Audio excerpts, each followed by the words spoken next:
please use caution. Cold like 0 degrees. I'm out the cage, gotta let out the beast. Revolutionary, gotta let out the streets. Locked in a cage, I'ma let out the sheets. We came for one man, forget my peace. You take the west, I'll take on the east. I'ma put him in the cage, never let out the. I hear him chat to the noise. Move too quick, can't stop for the talking. I hear him chat with the boys. Not so tough, but mans keep walking, yeah. Just too sharp with the prize. Right there's let her tell me I'm awesome, yeah.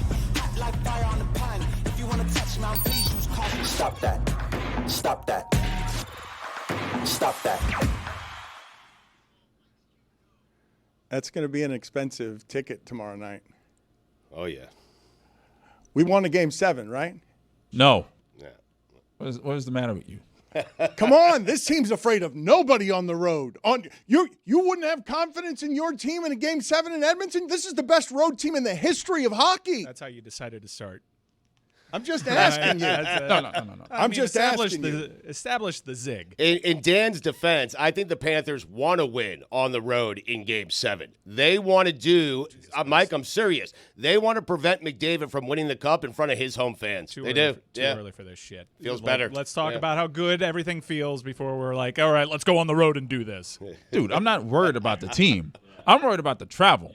I'm tired. I just got here. Is McDavid hurt? Has he even played this series? He's scoring in Game 5. Yeah? Yeah. How many goals does he have this entire playoffs? Right. Yeah, the entire playoffs. I think it's 7. Oh, Brad Marchand, 6? Yep. In this series alone? Okay. Yep. Hi, Conn Smythe. And a garbage goal does not count as a goal in my personal record book. I mean, seriously, it was a meaningless goal. I mean, I want to go through some stats with you guys in a second. But, Zaslow, how much are those tickets going to go for? Last I checked was last night. Cheapest ticket was $1,100 just to get in the building. wow. I can't pay $1,100. No. It's $1,100 times 3 for me because I got to take both my boys. So I'm out. You're out. Too steep because this has been a hell of a run by you. You agreed to work here for either free based on a bet, Atlanta against the Miami Heat, work for free or work for pay throughout the Panthers run, and the Panthers are at least going to give you the maximum number of games possible to get paid here throughout the summer on hockey and kick in on the bonus, which we did not have the bonus in play of now you get bonus shows paid for because the Panthers have had the run of runs. When I say they're a great road team, though. Do I get to keep coming after hockey, by the way? Well, that's what I'm saying. It triggers a clause. If the Panthers win the championship, it triggers a clause of you continuing on this heater. Wow. Good. That's the contract language I saw.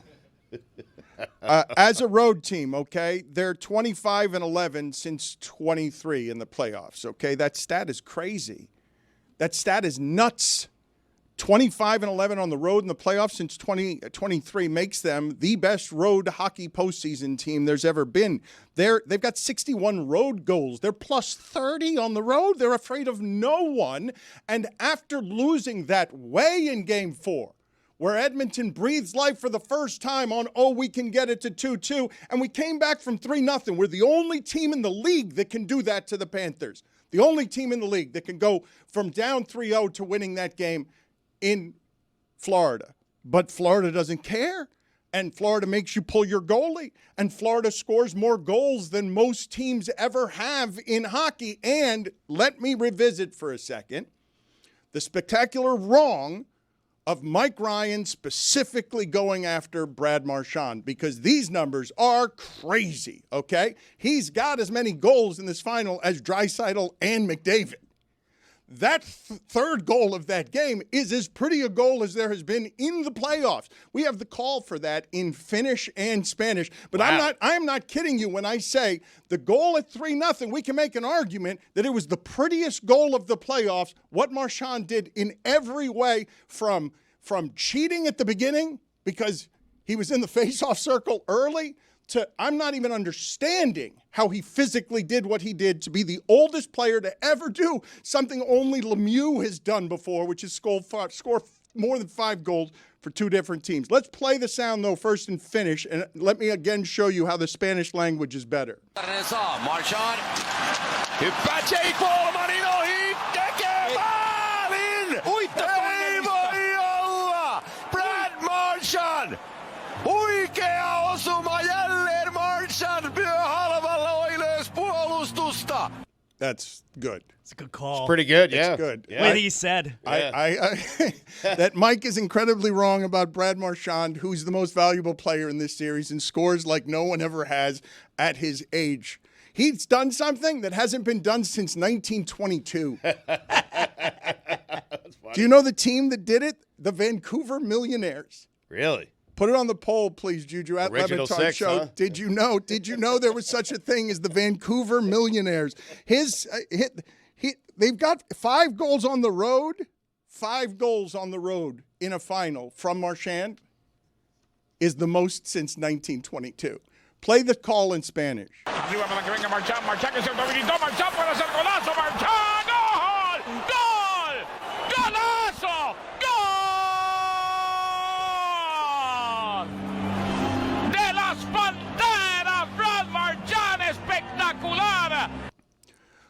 Roy, for whatever is your maximum expertise on this team, no one had Marchand being one of the greatest trade deadline acquisitions in the history of the sport, making Luostarinen and Lundell and Marchand like the best third line in the sport. No matter what your expertise was, nobody was predicting this kind of impact from this guy. Nobody was predicting him getting traded in the first place. I mean, that within itself, like, that was a shocker to everybody in the league. And now, at 37 years old, he pretty much wrapped up Conn Smythe right there. He's the MVP of the entire playoffs. Yeah, third line has 55 points in 22 games. Wow. In case you were wondering, the second-round pick has been upgraded to a first for Boston. So they should feel okay about it. It's what makes this team so good is their depth, and they have a first-line guy playing on the third line. Oh, but Stugotz, yes, Yeah, but Lundell. Stugotz. Luostarinen. These are really good players. Yes. And whoever gets paired with that line over the course of these 3 years together plays well, too. It's it's probably the best bottom 6 line you'll find in hockey, and you're not chasing contemporaries, you're chasing ghosts with that third line. So let me talk. Lundell, people will talk about him as a two-way player who sees the ice somewhat like Barkov, like Baby Barkey.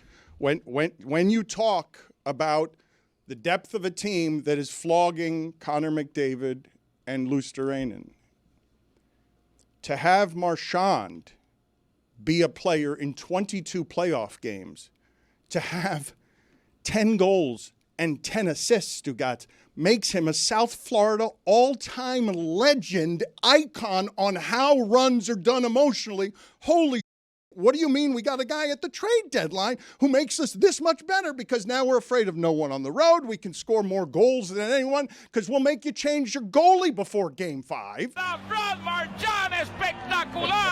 And they're now a game away.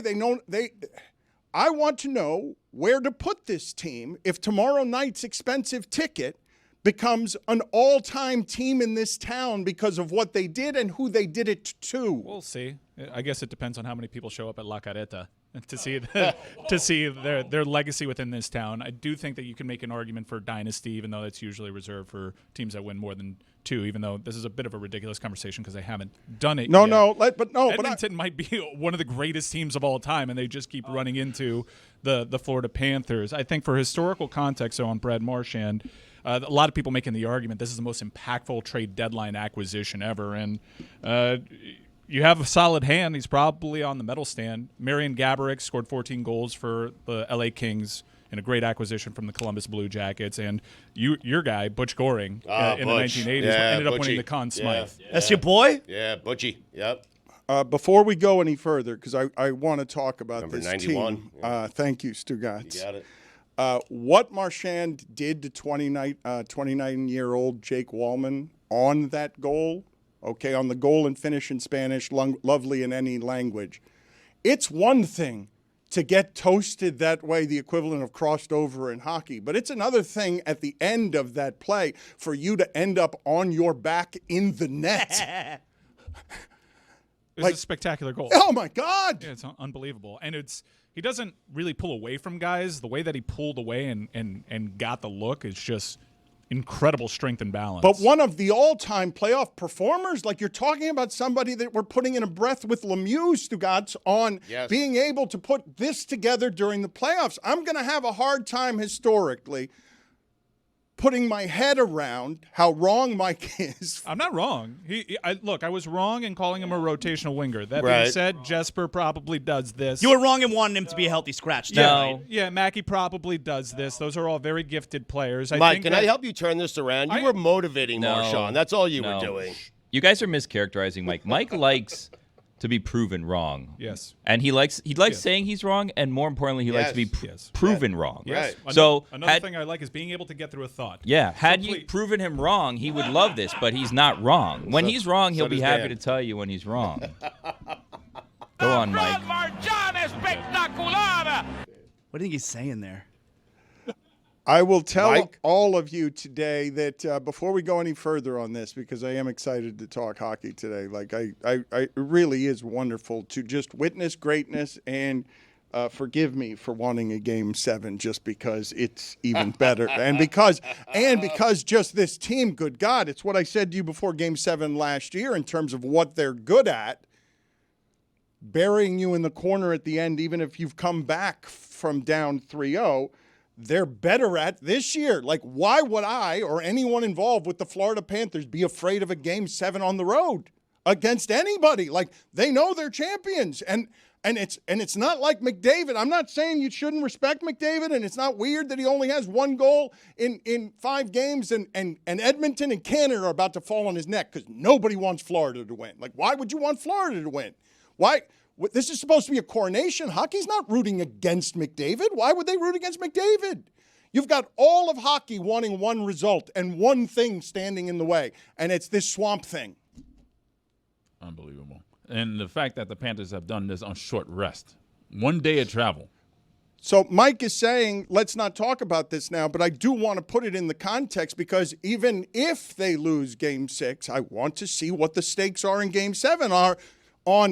Dynasty or underachiever? Right. On once in 3 years because you thought you were so close to 3? Everything's on the line, Dan, for all the marbles, right? A lot of them. Yeah. I don't know if you can make that argument when you consider the first time that they made it to the final, they were the last seed in.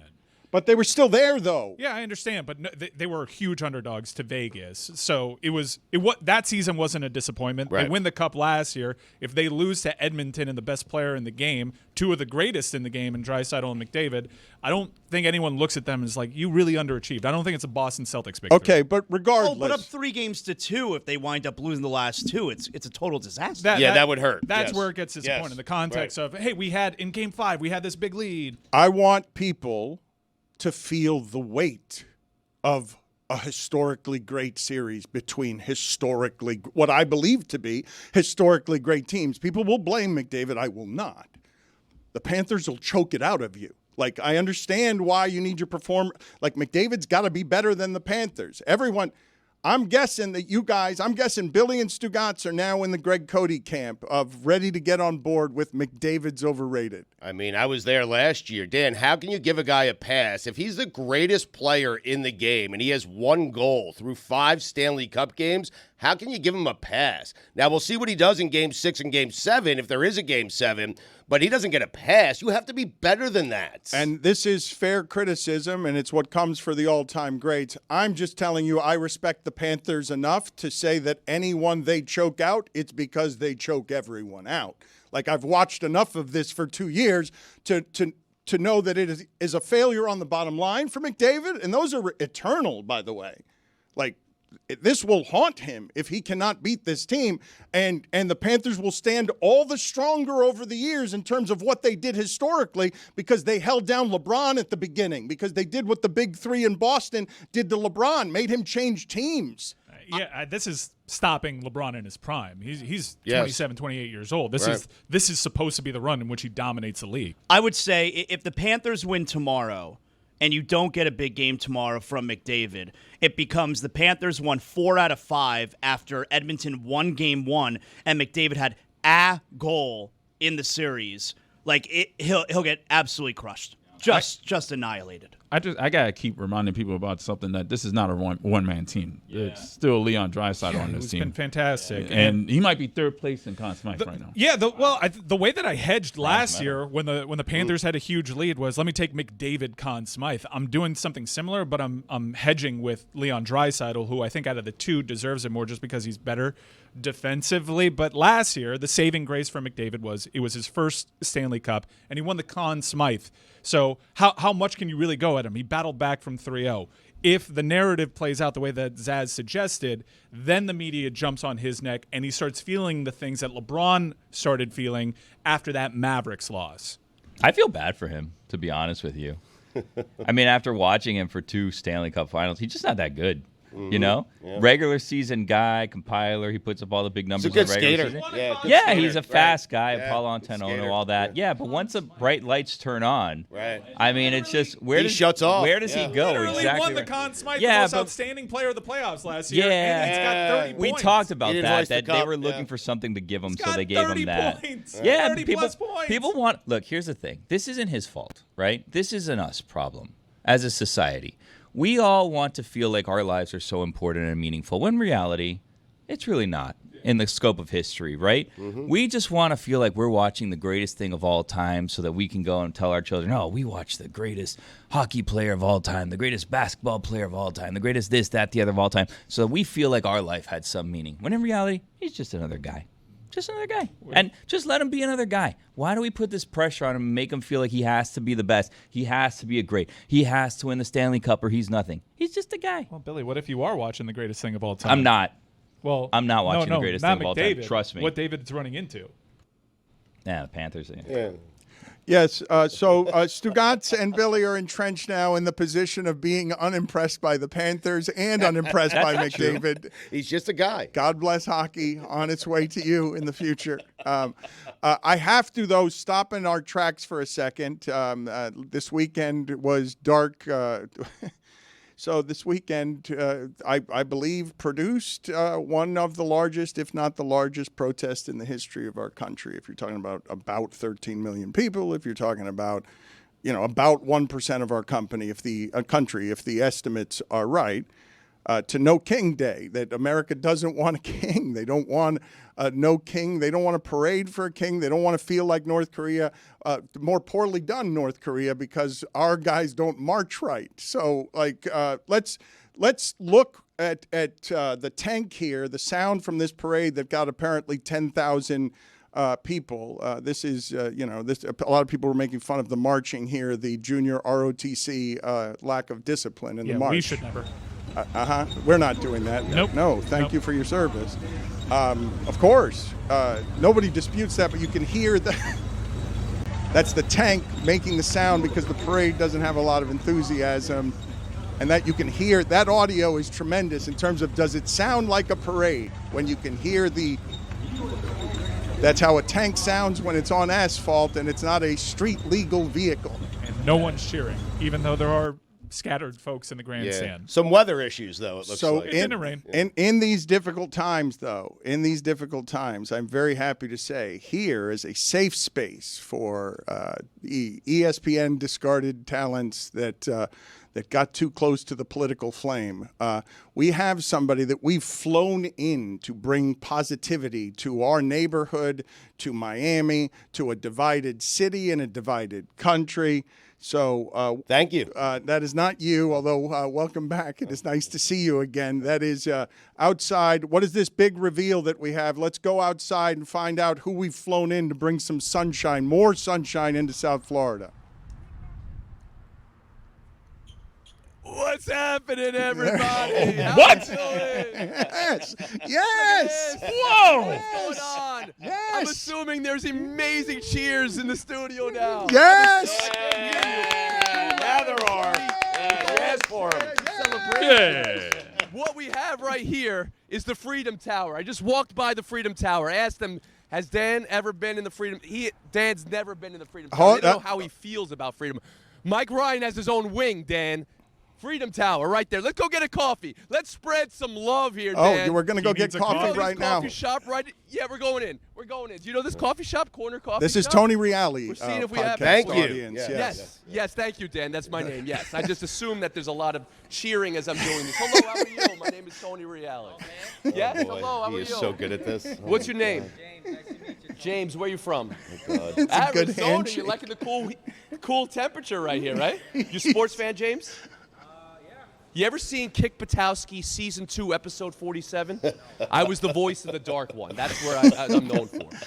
And a TV show called Around the Horn. Does any of this mean anything to you? When I was a little kid, Yeah. come back home from school, like after school, you guys would be on. Okay, so you did know. Well, you could have started with that. You could have said, "Yo, dude, I know who you are, man." Yes. That would have saved me the whole Batowski routine I was doing here. This is who's this guy to you? This is my father-in-law. Whoa! Well, Vietnam. Vietnam. Well, here's what I wanted to say. First off, let me say Happy Father's Day. That's LeBron James out on the sideline. Happy Mother's Day. Happy International Women's Day. All right, Happy Father's Day. So you guys went on a trip together with your father-in-law? Are you out? That is. This guy went on a trip with his father-in-law. You want positivity? That's positivity. Reali, you're bringing people together. You're bringing people together there. You want another one? They're related. I mean, He just, wait, no. Father-in-law said he wanted another one just to keep up with you. Let's go over here. Hello. Reali, can How you? we doing? Who do we have here? Yes, you are a Jennifer. Wow, I love everything about your corner coffee shop. It's outstanding. I'd like to get these gentlemen another drink over here. Hey, how you doing? Come on in. We're getting drinks. We're getting drinks. Drinks on me. come on in. Really? Okay. I'm the It's creating a 37th party. male lead of Kick Buttowski, Suburban Daredevil. That was my claim to fame. My name's also Tony Reali. Nice to see you. Dan, you. That's me right now. Oh, wait a second. The most immersive experience in all of content right now. There this it is is. Look, this is like looking on ourselves. There it is right here. All right, everybody's going to get a coffee. I want to talk to Jennifer real quick. You have a wonderful corner coffee shop. He's so nice. Putting something together. Danny, come over here a second. They have, look at this. Go in. Look at this. It's a church. Yes, we've got a church in the building. This is a church? Yes, it's a church. Yes, we've got. I feel like I'm in a Studio Ghibli movie right now. Like I'm in a dream. There's a church. Yes. And a piano. Yes. This is the Venn diagram of me. Jennifer, can I play this piano? Oh boy. This is like the Venn diagram. Guys, you did not tell me this. I'm gonna put this right here. Hold on a second. You want positivity? Here we go. All right. You know he's good at this. Don't too. play piano, man. Of course he is. Yeah, royalty-free music, please. All right. Okay, guys. Yeah, Let's I go. need it to be public domain music. Public domain. Yeah, Lionel Richie's suing you right now. This is gonna get you in trouble? No. A little bit. Nah, God just- bless America go or to something like that. Positivity. Oh, how about this one? Anything Beatles, Tony. Just stop. There it is. Yes. All right, so we played piano. I'm not sure if I'm going to get you guys sued at the Wazoo. Okay, There's a church here. There's a church here. Yes. Look at this. I'm going up top. That may not be my church, but any church is what we need after this weekend. This is church. Tony, it is nice. Well, let's go see. Jennifer's going to tell me what He's church rolling, is. It's Dan. great to see you, Dan. I'm going to make my way up there. Light a I candle told for you me, I'd be put here it on. all week. Yes, but I we're might waiting not for you to be get able up to make here. it up We here. want to introduce you to the audience. That's we want to the prayer introduce wall you to right the there. people in the studio, and we. I believe. Yeah.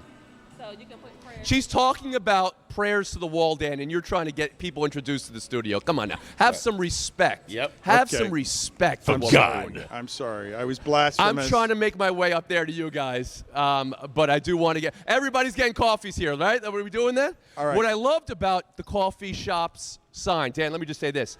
Over here on, what is this, Biscayne Boulevard? They have something I really appreciate. We have this in Brooklyn. You buy a coffee for your next friend who can't maybe spend the money to buy that coffee next time. And I saw that. And I see you have even a statue here, a beautiful statue here for homeless Jesus. Okay. So what I'm saying here is we found one block saying from the unhoused studio Jesus. the most wholesome, positive place. And Dan, you've never even knew this existed. Take a little time to enjoy the view. That's all I'm saying, Dan. Let's get some coffee. I'm going to come up in a few minutes. We're going to walk around a little bit more because I want to feel I want the pulp. I want it to be pulpable. The Florida Panthers on the precipice of a Stanley Cup championship. Yes. They play an hour north of here. Well, you started with the show with they're going to lose, and how great is that? So we can get another game. What is that? There was a guy wearing a nice hat. There was a guy wearing a nice hat. That guy has Tony a poppy Reali. shirt on, it looks like. All right. Great to see you. Are these people just milling You're upstairs, about? and now you're downstairs. So he's just rolling around. Yes, All right. Once again, this it's is a another nice person shirt. who has no idea who Dan is. Yes. It's a very nice shirt. Yes. Thank you. Can I Tony, get you coffee? Yes, we're familiar with the show. That's the show that's on right now. Yeah. Good. Fans around. This is ridiculous. But no, look at you. You incredible length here. I mean, you can give me 20-10 right now, huh? And 5 blocks. And 5 blocks. Wait. Well, no blocks right now. No, wait. Can you ask him Yes, to do it Daniel. for us? I'd like him to do the 20-10 if you don't Score mind. 20 on points? half on the show. No, There is 20. a basketball court. Well, there I is was just there going is to a tell him, basketball there's court. rumor there's a basketball We're court in gonna this go out to a building. basketball court. Yes. If there's a basketball court There in is the a building, I'm gonna go basketball. out there There and do is some one. play-by-play. There You is running? one. You gonna play with us? Yeah, I'll play. You have a whole free morning? Man, it's tough out there for all of us, right? All of us people who are underemployed. Yeah, we can do some run. All right, let me get you coffee, get rested up, and maybe in like 15 minutes we'll go find the court, and I'm going to give a little play-by-play of your game. That sounds great. And I'm going to be positive about it. I know you got it, all right? Very impressed with your height, though. Good height on this guy, huh? How about that? Reali, we will. Yes, sir. I want to check in with the church in a moment, and I do want you to play basketball. Thank you for spreading some positivity. Are you just going to buy drinks for everyone down there? I'm going to buy drinks for everybody. I'm going to work my way around. I want to see what Florida has to offer, what Miami has to offer. I want to feel a city that is on the precipice of winning a Stanley Cup. I want to feel it. I know Roy's got it. Okay. You know? All right. So he just flew in. All right. We're going to check back in with you in a few minutes. You go somewhere else in Miami where you're going to get I'll go somewhere else. I Panthers literally palpable buzz. have nothing to do. Okay. I have nothing to do with my life right now. Okay. Please put me to work. All right. It is nice. It is nice to see you. I will tell everybody, and this was unfortunate. I hated that this was so. That when Reali came in with his Monday pep, when he came in small talky and happy. Our bitter crew was not here for his perky Monday morning. He hugged Roy, and Roy just said, "I'm tired." Roy, I've never seen Roy vigorously hugged by anyone that way. You sat in his embrace, or you stood in his embrace, stiffed his dry cleaning, and you just said, "I'm tired." Dude, I just got off a plane. Yeah. I just got the connection from Edmonton to Vancouver to Salt Lake City overnight. I'm tired, man. Guys playing in the Cup. I mean, Roy, you're living the life. This is your dreams. What do you mean I'm tired? You're living your dreams right now at the top of the sport. What are you talking about? I'm tired but happy. But you're complaining about tired. You're drinking on an but a expensive happy account. tired, Dan. You and Dwork. I'm dry. You and Dwork. Well, that's not. Whose fault is that? My wife's. It's really like inconvenient planning, right? For you to have to go all the way over there to come back to them, maybe have to go back for one game and then come back again. You're really leaving a massive carbon footprint, Roy. Yes, it's all the Los Angeles Kings' fault. They should have took care of things in round one. Let me be clear, by the way, in my stumbling around in transition from hockey to Reali, because I do want to be clear about this. I'm not even mocking when I say that I have maximum respect for our troops in a situation where they are in servitude to someone they know has called them suckers and losers.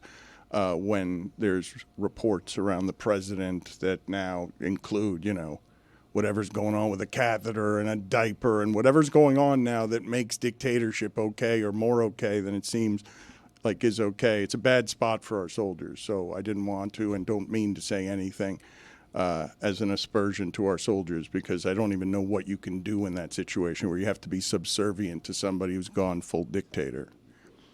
And it was an awkward transition between Reali and hockey. And Marchand is doing things, Stugotz, that I really want to put it in context of South Florida sports history. Who are the best we've ever had in terms of this icon's going to echo with your children on holy shit, do you remember the run Marchand had 15 years ago? Like, this is generational stuff that's happening from what, like, Seth Jones isn't the one doing this, although he adds to their depth too. It's the guy they got at the trade deadline right. that did this, Stugotz, 13 years ago. It would have been like if when the Heat traded for Iguodala in 2020, if Iguodala was the Finals MVP for the Heat, But it's nuts. and they won. It's nuts because the best player is also the best story. Like there's not a better story. We could talk about all the star power everywhere. Look, I'm a hating-ass hater. He's not the best player on the line. I know he's scoring the goals, and by my math, I think I need Seth Jones to score 7 goals in the next game for me to argue that Brad Marchand isn't even the most impactful trade deadline acquisition on the team. But Lundell and Luosterainen have been incredible. Luosterainen's probably one of the best defensive forwards in the leagues, and nobody talks about it because he's on that third line. Anyone does this with that third line. It is the 3 guys. Marchand has been incredible. He is playing way better than anyone assumed he would, including yours truly. However, I am not wrong about him being a jerk, and I don't have to like him, and that was my main point. Brad Marchand espectacular! Where's he said? Where's Ugath Urbina on this list for you? Wow, that's a good one. Darren Dalton. Yeah, Dutch. Yeah. Ugath Urbina we all kind of forgot about because of the whole prison thing and the machete, right? Yeah, the murder. So that we kind of like, Hold well, on you a know second. what? I'm sorry. I've got to interrupt programming here because I've just been told by our crack production team that a bit we've been trying to get off the ground for a month. Chris Cody's off today. I don't know when that bit's going to make its appearance, but Big Mac is somebody who is a friend of the show downstairs, and he is now with Tony Reali, and Tony Reali is going to do a live interview, evidently, of Big Mac, introduce Big Mac to our audience. Reali, you've made a friend down there. He's a friend. He can give you the dirt on everyone on our show, Reali. Dirt. Can we start with the chapeau? What are we rocking? I've seen Gangs of New York, and you're Bill the Butcher here. What are you talking about? Trust me, I'm not no member of no gang. No, it's beautiful. What is this? What am I looking at? Is it a bowler? It's a bowler.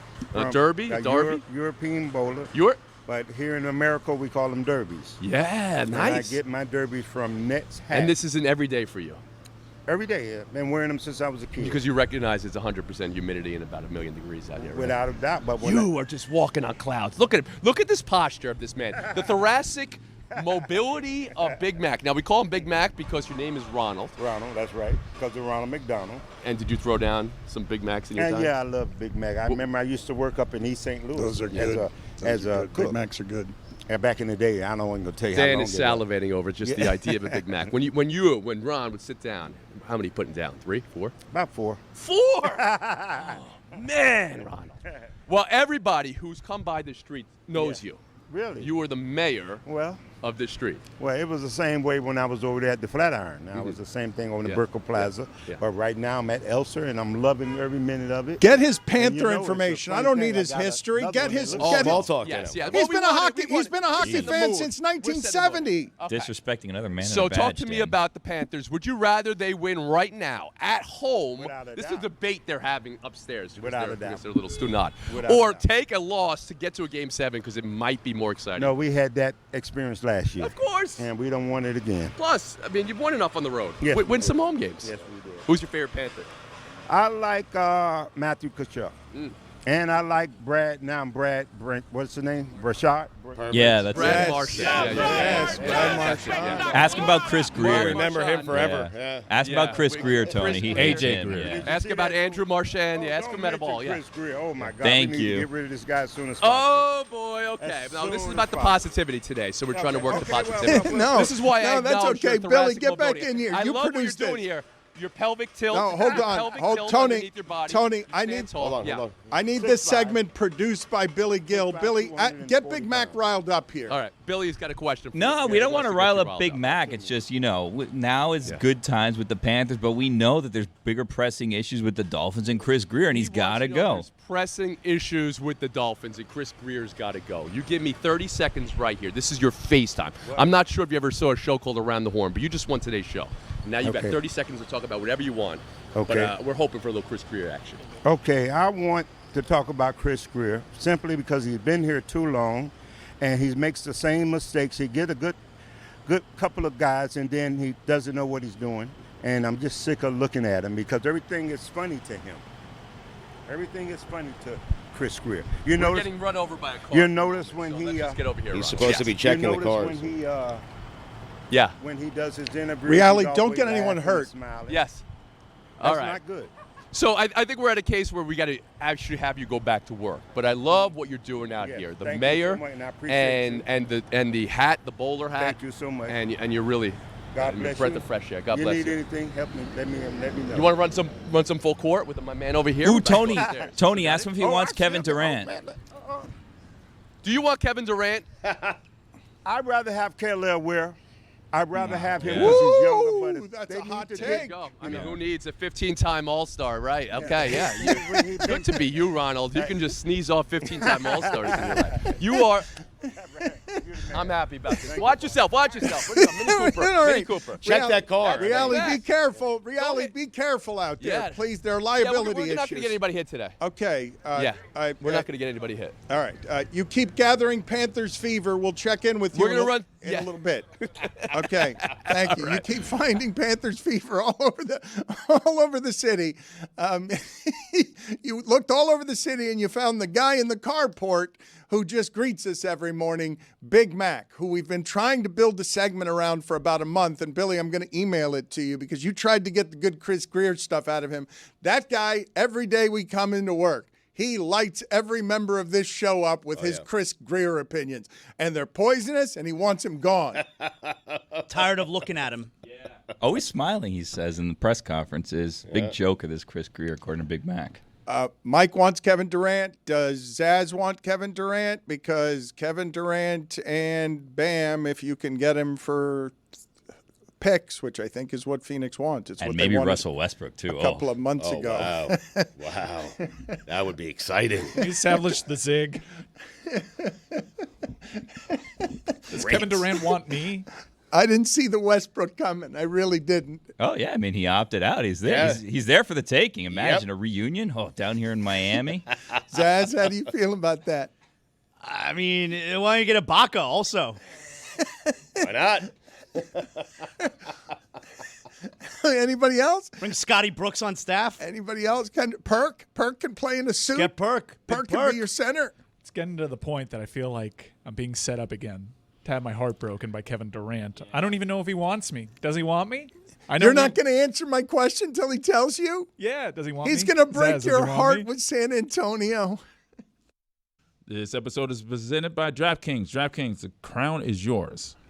That presented tripped you up there. It was right there for you. I just got off a goddamn plane. You tell him. No need to curse at me. I'm sorry, I'm because tired, man. You've mentioned that. You've mentioned that you're tired a couple of times now. Sorry that the hockey run of your life has been real hard on you. He's obsessed with the plane. But, I mean, he's complaining the whole time about how tired he is, and it's the time of his life. Like, it's the greatest thing is happening all around him, but he's like, all he has to say about it in commentary is, I'm tired. Also, like, the company could just tell you no. Like, you didn't have to go on this trip. You could also not go to a Game 7 if the flight is so bad.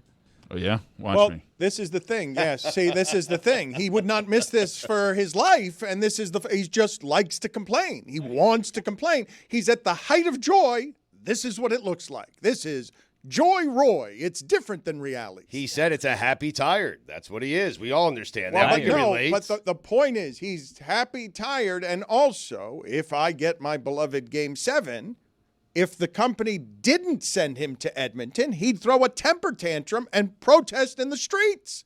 Yeah, I'll be marching.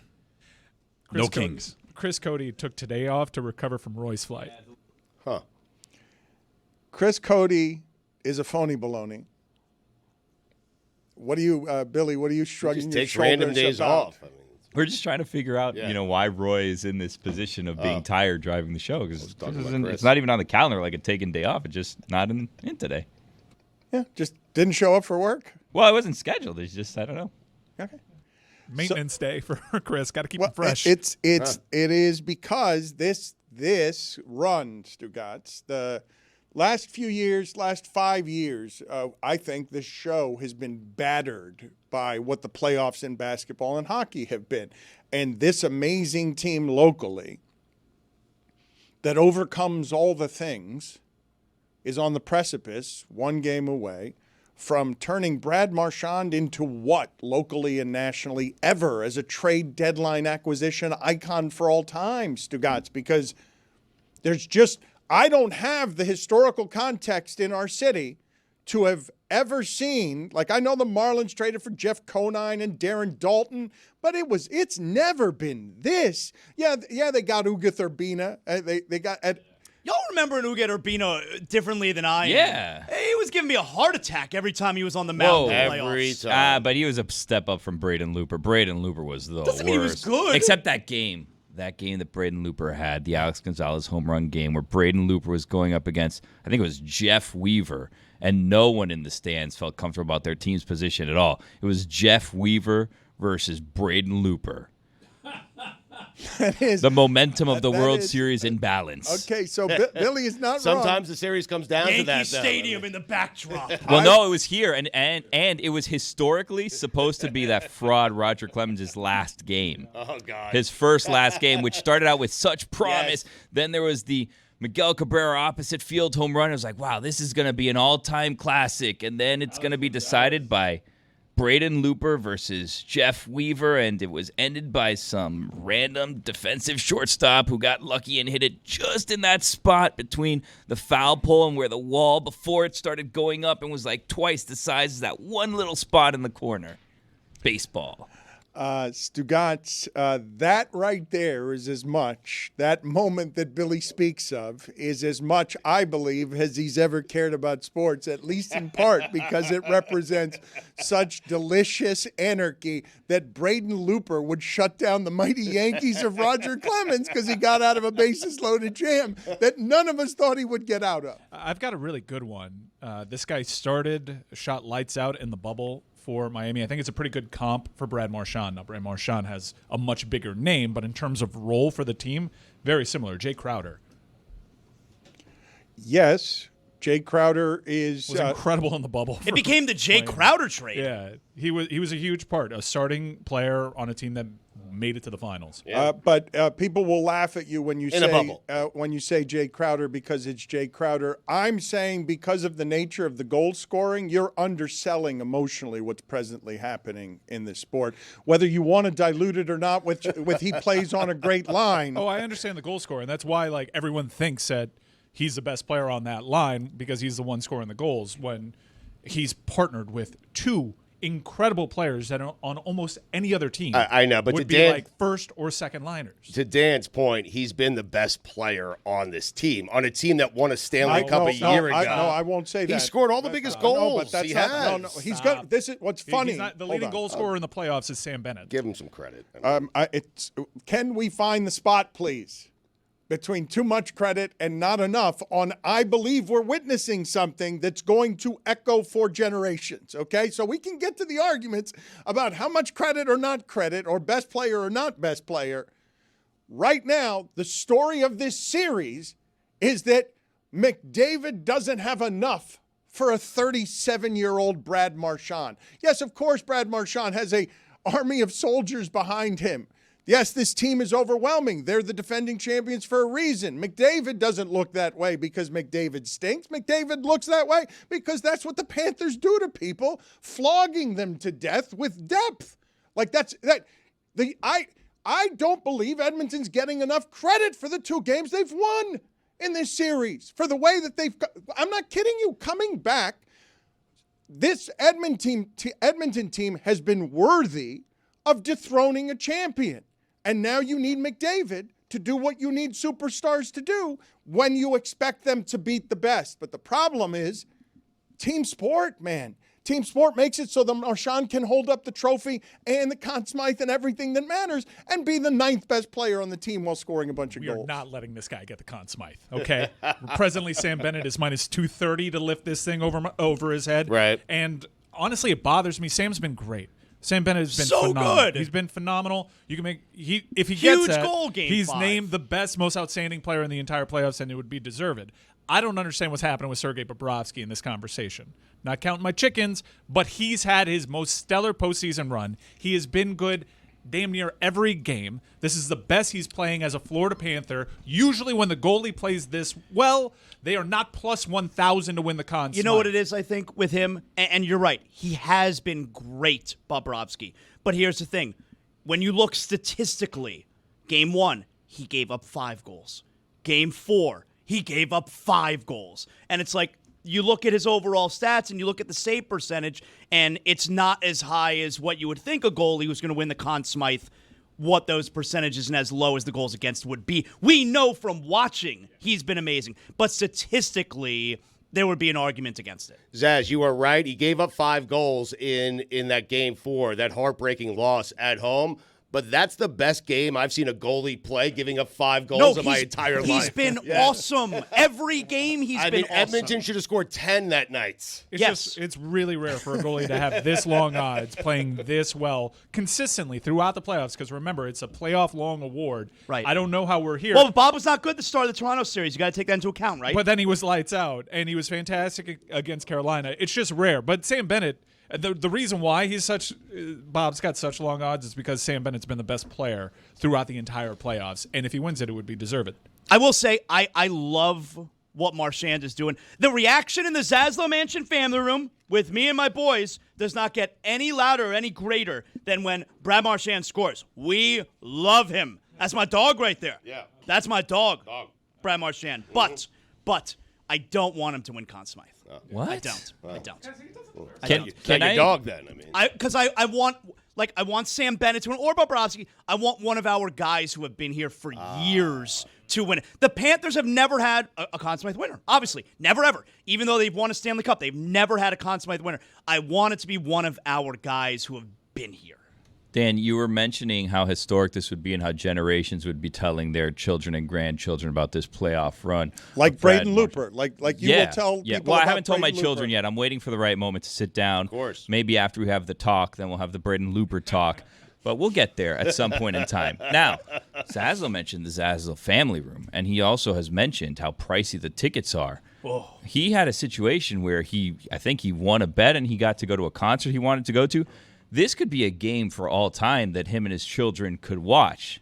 Now, I'm wondering if maybe there's some sort of bet or maybe some sort of barter situation that can go on here where Zaslow can go. Maybe Zaslow goes, but then he's not back for the rest of, that's it. That's his time on the show. Would he exchange that for going to the game? Or if there's a bet or something we can do I think Billy is on to something here. I'd like to make it 2 tickets so Zaslow has to choose a child. Oh, okay. Yes. All right. Yes. Whoa. Yes. We're doing Sophie's Choice for Game 6? That's a good game. Yes. Who do you love more?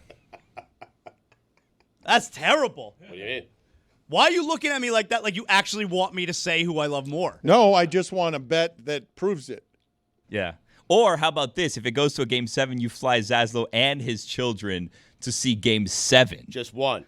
Yeah, not Roy, though. Roy, I'm sorry for the sake of this prank. I have no interest in going to Game 7 if What? I get there. What? None. Why? I hate the idea of being, even for any of these other games, I hate the idea of being in Edmonton for this game because it's literally me sitting there with 20,000 people around me rooting for me to be miserable. I hate that whole concept. The Oilers fans are quite nice, and you get to It's watch not about them history. not being nice. It's about when they're happy, I'm miserable. I don't like the concept. Understood. That'd be a kidney punch, I guess. But being in the building when that thing comes out and a team gets to hoist it over its head, it's just a special feeling. We had lost 3 consecutive games. That barn was haunted when I walked in there for Game 7, and I was fine with the decision that I made because either I see my team lift its first Stanley Cup or I get to see the game's greatest player etch his name in an all-time great conversation with the greatest comeback in the history. You would have been of saying that sports. to yourself if they were marching it out there last night to give to Edmonton. At least I'm here to watch history. The way that I rationalized the price, and those tickets were twice as much as what I paid to get into the barn for Game 6 tomorrow. You're going to keep doing that barn thing. Yep. It's a hockey thing, man. You're Yeah. wrong. Mm-hmm. I'm not crazy. You're crazy. So when that situation presented itself last year, I was like, if I'm ever at a hockey cocktail party, I got a pretty cool story. I was there for when McDavid capped off the comeback in Game 7. That don't fly for me. Well, let's see if we can find these stakes and find a way before these games are played. These are giant staked games, and I do think, Stugotz, that we get the wonder and majesty of knowing, right? Because we can all look at each other and know today as we talk in South Florida, hey, this is an all-time team the Panthers have. And if they lose the next 2 games, that's not how history's going to do it. Like, we can all sit here right now, and Mike's doing chickens before they don't count your chickens and everything else. But no, right now we can say it. We know what this team is. It's one of the most excellent we've ever seen, buzzsawed through the playoffs. Everyone knows the depth of this team. And I already took you through the litany of what they've done the last 3 years of taking out franchise blueprints. This would be an all-time team, right? If they finish this off. When you're up 3-2, you have to finish it off. No, but my point is, it is an all-time team. I know it right now as we speak. No. If they Stugotz, if they lose 2 5-4 overtime games the next couple of days, it will make them no less good to me. I know how good this team is. You do not need to prove to me, Panthers, that in these next 2 games you have some sort of resiliency I don't believe you to have. No, I know you have it. You may lose the 2 games because hockey happens, but I know what I'm watching here. It's excellence of the highest order. I understand that, but the way you have people talking about you for the remainder of time is by winning back-to-back Stanley Cups. That's how you do it. That's the way you do it. They would be up there with the 72 undefeated Dolphins. They'd be up there with those Heat teams with LeBron and Wade. They would be up there with the Hurricane team. They won back-to-back Stanley Cups. They need to finish this off. No one's talking about 50 years from now, a team that won 1 cup. Okay, no one. And you can do that argument in sports for the rest of the time. Fine. I'm just telling you that right now as we sit here, up 3-2, what the Panthers have is earned. The hockey world knows, they're a giant. They were a champion last year, and it was no fluke. Obvious to all, McDavid will really be doing something if he climbs over them. Stugotz is right, though. They don't talk about individual one-time champions. When you lump in the greatest franchises to ever win the Stanley Cup, who are the greatest teams of all time, they invoke the Islanders, they invoke the Oilers. Yes. They may mention the Blackhawks, who didn't go back-to-back but had a crazy run there. Multiple championships get you in that conversation. Red Wings. Those were the teams, too. So let's think about these guys because Rasheed Wallace was traded at one point, and the Detroit Pistons produced what would be the biggest upset, save the one we're about to witness if the Pacers beat Oklahoma City. That Pistons team beat Shaq and Kobe, and Rasheed Wallace is remembered for all time as an all-time linchpin. That team needed Rasheed Wallace to win the NBA championship. Right. I want to talk a bit about the transactions from sports yesterday they don't rise to the level of blockbuster only because we've gotten spoiled by when legends like Durant are moving. But there were a couple of trades this weekend that, while not blockbusters, are getting swallowed by the fact that you have a champion in town and you have Marchand writing an all-time storyline with it. Because who's another trade day acquisition or trade deadline acquisition that you would put in this conversation of going to be remembered as an all-time acquisition? Locally, it would be Marchand, especially since they win the championship. Oh, no, locally it is Marchand. Yeah. I think the question is there anyone that's close to Marchand, right? Yeah, locally, no, I'm doing nationally. National, Verlander in 2017. That's a good one. Would help the Astros. I think there are a couple of examples of guys that were really great. You can maybe make the argument CC Sabathia was the greatest deadline acquisition ever, really helped the Brewers. Carlos Beltran. They didn't win the Great one, Beltran. Sabathia didn't win the championship. Manny Ramirez, Florida was in those talks. When Manny Ramirez went to L.A., he was spectacular for them, but they didn't win. So I want to examine these trades with you guys because I want to examine, in general, the trade with you guys. The acquisition of giant talents, but not necessarily star talents. Like what's been distorted over the last 15 years of can we get Giannis so that when Desmond Bain is traded or that Rafael Devers is traded, it's a big trade, but we've changed sort of how we consume these things.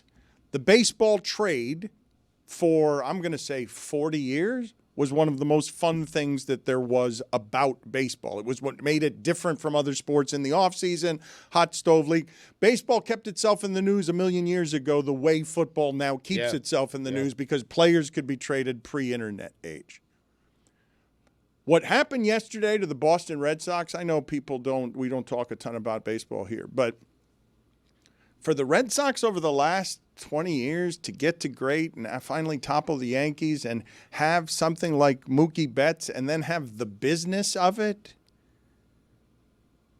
they signed Rafael Devers to one of those $300 million deals to try and make up for what they botched with an all-time player like Mookie Betts. You let go of him, it's like letting go of Babe Ruth. It's just terrible to let go of him. And now the business of Boston baseball sports comes for Devers, where he doesn't want to be their first baseman. He doesn't want to be in Boston anymore. And so yesterday, the Giants trade for the best left-handed bat they've had since Barry Bonds, because he's a power hitter, and Boston is out of the business of like actually competing with the Yankees at the top of the sport, because they're saying, never mind, the new ownership group is telling you who they are right off the top. But baseball is such a weird sport. The Red Sox have won 5 straight. I think they're just 6 back of the Yankees in the AL East. Like, it's such a strange sport that even without their third baseman, who was a first baseman, who didn't want to play first base, they could still make it to the playoffs. They can. It's a weird sport. The Marlins did it. Yeah, no, they could. But what I'm saying is Boston is signaling, right? The Yankees are playing for everything. Aaron Judge is the monster of the day. Boston's out of the game now. Like, maybe they won't be, okay, but they're signaling to you, nah, the Devers contract, it needs to get out of here, even though he's a 3-time All-Star. He doesn't want to be here. But again, I'm giving you the symbolism of this was the make good for bets, and now they're out of both of the businesses. You don't just grow these players. Well, they got rid of him because he was a malcontent. Like, he was just not cooperating with management. He was refusing to play positions. Like, he and management were not on the same page, and it became apparent that they were just not going to resolve that situation. I know it sounds crazy, but, like, we're in a world of baseball where he's making 31 this year, 27 next year, 28 until, basically 2033. That's not that much in baseball right now when you have players making $60 million a year. So his contract isn't even terrible for what he is. He's just a situation where they just were not going to get on the same page as him. You're right. He was a malcontent, and they just shipped him off. Yeah. And it sucks for the fans. I mean, no one can feel what they're feeling more than us down here of, hey, look, your star player now was just traded to another team. But let me ask you guys this question, because I don't know how it would bleep with your head.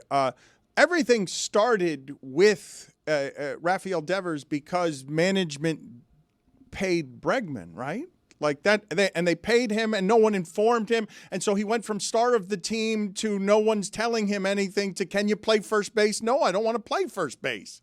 And it's like, that's what happened, correct? And I ask you, a baseball player cares nothing more about it than being great at baseball, and you tell him, hey, you're star of the team, look at all this money we're paying you, and here's this other guy, we're not going to inform you anything, and move to first base. And like, was anybody going to ask me? I mean, A-Rod played third. Okay, but the respect of it, does it not mean anything? Like, on just human terms, yes, go do what you're told, of course, but are you going to allow the humanity of that to actually reach you on some place that hurts? It can go both ways, though, right? Like, there could be the respect thing with the player. You gave him this much money to do X. And then the other side of it is, well, we gave you this much money. Right. How about you have some respect for us? We would now like you to do X. Like, it goes both ways, right? The funny thing with Bregman, too, is that he can opt out after this season. So they could potentially lose both of them. And then the Red Sox don't have really anything going on. It does go both ways, Zaz, but I do understand how a player is so good at baseball that he becomes a 3-time All-Star and he gets a contract that's worth $300 million. And the team signals to him and everyone, your team, big guy, you're the future. Well, am I? Were you going to tell me that you guys already decided to move me positions? Yes, of course. Everyone's got a boss. Yes. But was anyone going to tell me, ask me, wonder, like, or wherever it is, wherever his hurt resides on, at what point do we get to a dollar figure that the person arrives at the own ego stature of, do you tell me what to do? Because I thought I was here of value to you because I was the third baseman and you want me to be happy and proud of what I do, right? In an emotional game where you're asking me to travel all over the country and stuff and everyone's tired like Roy because we're flying. You're asking me to be great at the top of the sport. You're paying me $300 million to be that. Don't I get personnel? Like, isn't this what we're fighting about all over the place when we talk about the power and the transaction in sports, Stugotz, where these guys want to be sort of in on what they get to do for a living, and the fan is like, no, just do your job. Get over there and designate hit. Just be the designated hitter. Go over there and just be a first baseman. I mean, he's Rafael Devers. Is it Devers or Devers? Well, that's not great. Just keep going with Devers. I mean, all right. So do it as. Should that guy have say over how the roster is built? The Red Sox are trying to make the team better, and he wants to ruin it because he doesn't like the position that he has to play, or because Red Sox management didn't consult him before the trade. Get out of here. You have a chance to get Bregman. Bregman's a good player. He plays third. You play first. He's worse than Devers, though. There's that. Oh, yeah. Slump. Devers. I just wonder, like, how did the Red Sox... They must have thought that Devers was going to be okay with the conversation of, we would like you to change positions. Like, how did they not handle it so poorly, but what, like, they didn't know that this was okay. Go So this way? if we actually want to talk about this, because the two transactions, like, they clearly misjudged it. I thought were interesting. This happens all the time. Managing people is hard. It's a difficult thing. And Rafael Devers, I understand, Stugotz, how people who climb over other countries, other athletes in a fight over money, when they get to the $300 million, they're like, I'm the star, right? I win 3-time All-Star. Everyone knows that's hard, right? There are only a few All-Stars. I'm a 3-time All-Star. I'm the star of your team. You got me. Look, this stuff is tough, Stugotz. I don't know if you've seen what's happened with the Braves, but so Freddie Freeman's a first baseman, icon in the town, wins the World Series, historic moment, gets fired, fires his agent. Okay, please just let me get through this. You can get to your Freddie Freeman situation in a second. Freddie Fraudman. He's just talking about the teeth. I'm talking about emotional connections to players and where it is that people, they get it wrong in terms of how people connect in a way that then everyone gets surprised when Luke is attached to a city. Brian Kinning did something great on this the other day. He's consistently great on baseball, and he was just talking about what the Braves did at first base, and they did something business smart. They got Matt Olson. He plays every day. He's just about as good as Freddie Freeman. He's amazing. Only problem is Freddie Freeman has been even better in Los Angeles, and he also plays every day, and no one expected Freddie Freeman to get even better because he was already as great as there was. So Matt Olson is something else at first base for the Braves than what was the soul of a champion team and something that was connected to community. Rafael Devers was a Boston Red Sox, and he was the make good on Mookie Betts. We traded him contract-wise. You made him the face of your team in a town where they still care about baseball like that, where they still care about baseball and where it connects. You really hurt them. It's something soulless. The transaction in Boston on a baseball team, you can't always be the one trading Ruth when you're the Red Sox and you've now beaten the Yankees. Like, the Boston crapped out on the game yesterday in public, and Red Sox fans, I would understand why they would be mad at Devers for not behaving and also mad at their franchise because it's like, oh, we're going cheap now. No? Isn't that what happened? Do I have it wrong? Because Zaz is asking me a good question. Where did the communication break down? I'm sure they've reported this in Boston. And I'd wonder where the communication breaks down on someone like Rafael Devers, who doesn't necessarily have a history of loyalty to Boston as a market, isn't connected there the way Mookie Betts was, the way Freddie Freeman was. So it doesn't want to be there. Is unhappy in Boston because be the malcontent in Boston, see how that goes for you. Be the guy who won't play first base for the team and see how nice people are in restaurants in Boston. You're Carl Everett is what ends up happening there. No, your life away from Fenway's terrible, and your life there is not great either, especially when you start the season the way he did, just striking out all the time. Well, he's going to San Francisco. That's a pretty good spot, and they need him. Well, they haven't had a left-handed bat since Bonds. They don't have anyone who hits home runs like that. We're also just assuming here with the way that we're saying this that they're not going to spend that money on someone else, which we don't know. They got rid of him because he was a malcontent and he was just refusing to play in the field after they made him a DH. They're 10th in payroll this year. So, Stugotz, the thing that I wanted to sort of marvel at with you, though, when it comes to the trade and the transaction and how we care about it. Now, at any other time in my lifetime, the idea that Shohei Ohtani is pitching tonight.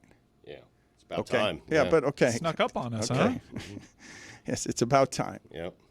I'd like to enjoy the excellence of this for a moment before you berate it, okay? Sure. Just give me a second. Yeah. Enjoy away, Dan. Yeah. Enjoy it now before he blows it on the mounds. Otani Just give me an inning. Okay, Otani is pitching tonight. And what I read recently about him, and I'm reading now he's only throwing an inning. Jesus. Oh, God, he's an opener? It's not really pitching. Expensive opener for Dodgers, huh? Anyway, back to $700 million guy pitches an inning? Oof. Feel good. Jeez. Go on, Dan.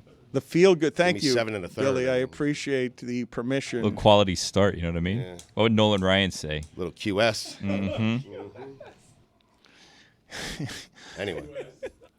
A little QS. I mean, something. It is. It is. It is. We've gotten to the point where that's a baseball thing. Somebody gives you a little QS, you value that. Why even send him out for an inning? You're just going to get him hurt potentially. An inning is Real Cormier. I mean, that's he's not lying, Dan. Better be 9 pitches. I'll tell you that much.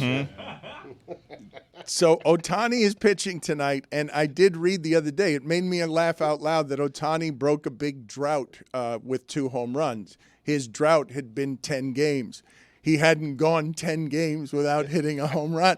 A giant drought for Ohtani, and also he's pitching tonight. But the thing that I wanted to frame this against is sort of Ohtani is pitching tonight, and Aaron Judge and bullpen session, live game action. Okay, so Ohtani is going to go out there and stand on the mound and do something that resembles pitching briefly. Little rehab start. Which makes him one of the most majestic athletes of all time. Which makes him one of the most majestic athletes of all time, being able to do both of those things. And I believe the audience wants more on Devers and Desmond Bain. Do you really? Yes. Yes. I'm chomping at the bit for Desmond Bain talk. I believe the new going rate of 3-4 first-round picks for Desmond Bain, and us saying, well, that's better than Bridges went for 5 picks or Gobert went for 5 picks. They got a deal. And the thing that Orlando needs is exactly what he does. It's just like the one thing, catch and shoot, can you make threes? Orlando's terrible at that, and Orlando knows they're close. And Orlando absolutely knows they're not that they could beat the Knicks, that they could beat Detroit, that they could be at the top of the East. So Orlando suddenly is playing for right now with its draft picks, and I think that one caught us off guard because I think the next step on this, as we all assume, is Ja now available in Memphis? Are they going to start shutting that down in a way that starts rebuilding so that everyone's doing it OKC's way, where you now can get 50 picks? And do whatever it is Ainge was doing in Utah and he tried to do in Boston, because the going rate for somebody like Desmond Bain, who's never been an all-star, is 4 first-round picks. I think that's the most fascinating part about this. And yes, the Grizzlies have already come out and said Ja's not on the table. We'll see if that proves to be true. But I think this is a fascinating move in that, as you mentioned, Dan, he brings them exactly what they need. A consistent outside shooter, over 40% from 3, a 3-and-D guy who also slashes when they have guys that draw double teams and they don't really have guys that cut to the basket all that much. For me, it's what's the tipping point? We think the Bridges move helped New York, but 5 picks is too many. Is 4 the right number? Is 4 the right number for a team like Orlando that had some pieces maybe to get a superstar, but are they really in that game? Did they have to keep their powder dry, or is this the exact moment that they seize? And says the East right there is so weird, it might be for the taking, and this might be the perfect move for Orlando. Yeah, so the first thing is, I think it was really more like 3 first-round picks that they gave up for Bain, because it kind of feels like and a swap, right? Well, yeah, because Caldwell Pope's contract sucks, and so it's kind of like, hey, well, take his contract, we'll give you a first-round pick to sweeten it. So it really feels like it was 3 first-round picks for Bain, and when you think of it like that, it's like, all right, it's not that much, But I think Mike is right overall, where I think it's just as much about being able to get a player that you really like in Desmond Bain and watching what's going on in the Eastern Conference. Wow, Boston, you're screwed. Milwaukee, you're screwed. Let's get in the mix here. I think it's a great move from Orlando for that perspective, for a franchise that never does anything. It's like, yeah, let's go for it. I think it's mostly about the Eastern Conference. Yeah. I do, because you have a 50-win team in the Pacers playing for an NBA championship right now, and I think Orlando had 42 wins this past season. They're good and young. Don't underestimate how good Orlando and Detroit are. It's just surprising to see an irrelevant franchise, except for that one couple of years with Stan Van Gundy and the one couple of years with Shaq and Anthony Hardaway. This team has existed for 40 years without getting – it's gotten to 2 finals. Yeah. And never won anything. And this is the best young team they've had in a while. Wagner and Benchero are excellent players. They had some injuries at unfortunate times, so they could have taken out Boston this year. Boston will acknowledge that team's youth and length and perimeter defense is a problem. And the one thing they didn't have is the thing that Bane does better than anyone in the sport. He's third best in the sport. It's catch and shoot threes, catch and shoot threes, catch and shoot threes. They're terrible at both. They're historically bad at threes, and they're historically bad at catch and shoot threes. But this also really, I think the second part of the story here is this trade happened during the NBA Finals. This is clearly the start of what's going to be a crazy transactional period. Keep that energy for this conversation, because Tony Reali has buzzed in from the basketball court that is in the building. The basketball court, we have not explored any of these spaces. Tony is playing with a fan of the show who does, oh my God, that was a tremendous brick. Earlier in the show, I just went into the video room. I was told that Reali and Big Mac had a terrible dap at the start of saying hello that the video team did not capture. Reali, did you remember the dap with Mac? Because unfortunately we couldn't find it. I caught him on the forearm like we were medieval soldiers checking each other for a sword. Right. You know, when you really go up high on there. So that's where I was. So this is absurd what just happened. John can hoop. He played in junior college, all right? He's a basketball coach at Butler High School in Pennsylvania. But we had somebody matched up to play against him one-on-one. It was Jordan Hawkins of the New Orleans Pelicans. 10 points per game this season for the New Orleans Pelicans. National champion. Where is UConn. he? Is he there? Reese's cousin. Is he just working out? He was what? here. He's working out, yeah. So he was going to work out outside, but I recognized him and I saw him and he gave me what's he's like Kick Batowski, season 2, episode 37. I'm like, yep, man, you got me. So we almost had 10 points per game in the NBA versus John. But John's game, I mean, is solid. He played JUCO. He coaches at Butler in Pennsylvania right now. And, this is all about positivity. You mentioned all of this before. I don't know why we're recapping this now. Well, it's just a recap. This is called TV. I know you guys are doing something else. So what I'm going to do in spreading, in the guise of spreading positivity, I'm going to sacrifice myself now because John is about 6'6".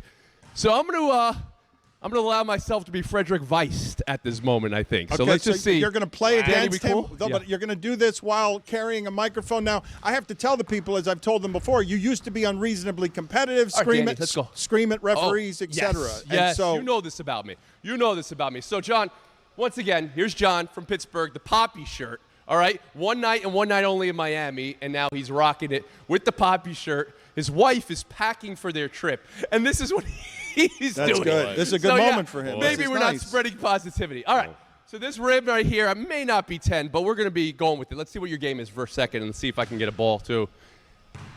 So he started out with some mic and drills. And now we got the baseline jumper. But what really I want here, the mic and drills. I'm all about sacrificing myself here for a viral clip that can live on the internet forever. So John's gonna dunk on me, and I'm gonna eat it. All right. So let's put this down for a second. Okay. So that should be slightly less rehearsed than that. I thought maybe perhaps you guys would just do that instead of saying you're going to do that. There are probably liability issues here, and the video's not great in the gym. So. That's Angel Reese's cousin was there to witness it, though. Yeah. That's really too bad. unfortunate. How do you recognize him? That's too bad. We were right there to a strong moment, and then the video cut out because we're in the bowels of the gym somewhere. I heard it. I think it happened. Yes, I don't know. We did hear it, so maybe we can get a recap of what we didn't see from an incredibly... Right here. Okay. We're going to get a recap from this angle. Okay. Okay. Yeah, they're not picking it up. Sorry. Buffering. Yeah, we'll come back to you, Reali, in a little bit. We were proud of ourselves for executing it Like a correctly Windows one time. 97 We screensaver. decided to go right back to it, and it was too early for that. There was a fan at the game, the last Panther game, that removed his Edmonton I hate jersey this fan. quickly.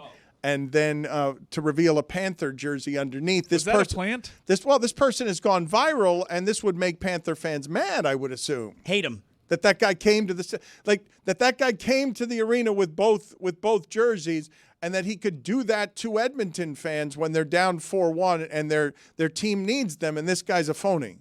Just what are the chances that the shot is perfectly framed for this dude that's standing, who's not being emotional in the moment, he's just chilling, and they know to cut right to this guy, and at that exact moment he takes off his sweater? It could have been a natural moment, but I'm a little suspicious.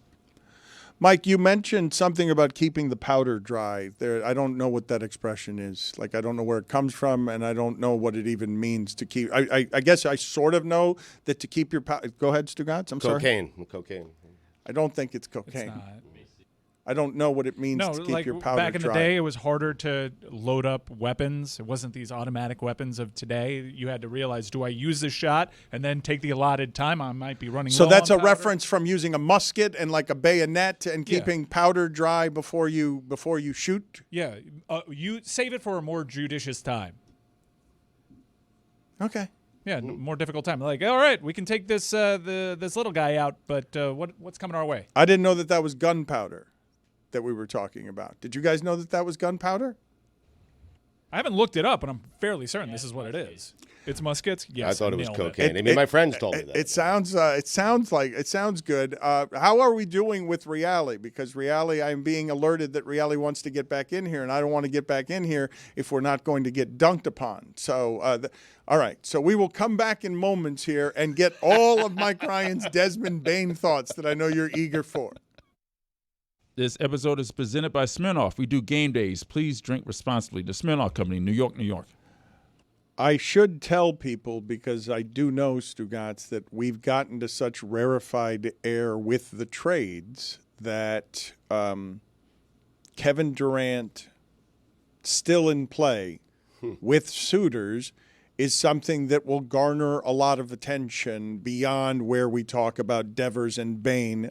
Devers and Bain are players with a future. Kevin Durant is a player with a past. However, playing for a one-year contract and extension at his age. I know everyone has looked at what happened in Phoenix, and because we were even talking about the last embers of Steph and Jimmy and LeBron last year, Kevin Durant didn't even make the playoffs, and so people are doing something now to Kevin Durant that they ought not do, because Kevin Durant will be able to hit that jumper until he is 60. Kevin Durant still is a player, even at his age, 15-time All-Star. When you talk about 26 points a game, 6 rebounds, 4 assists, 1 block, and this stat, over 40% from 3, over 50% from 2, that's just him and Jokic.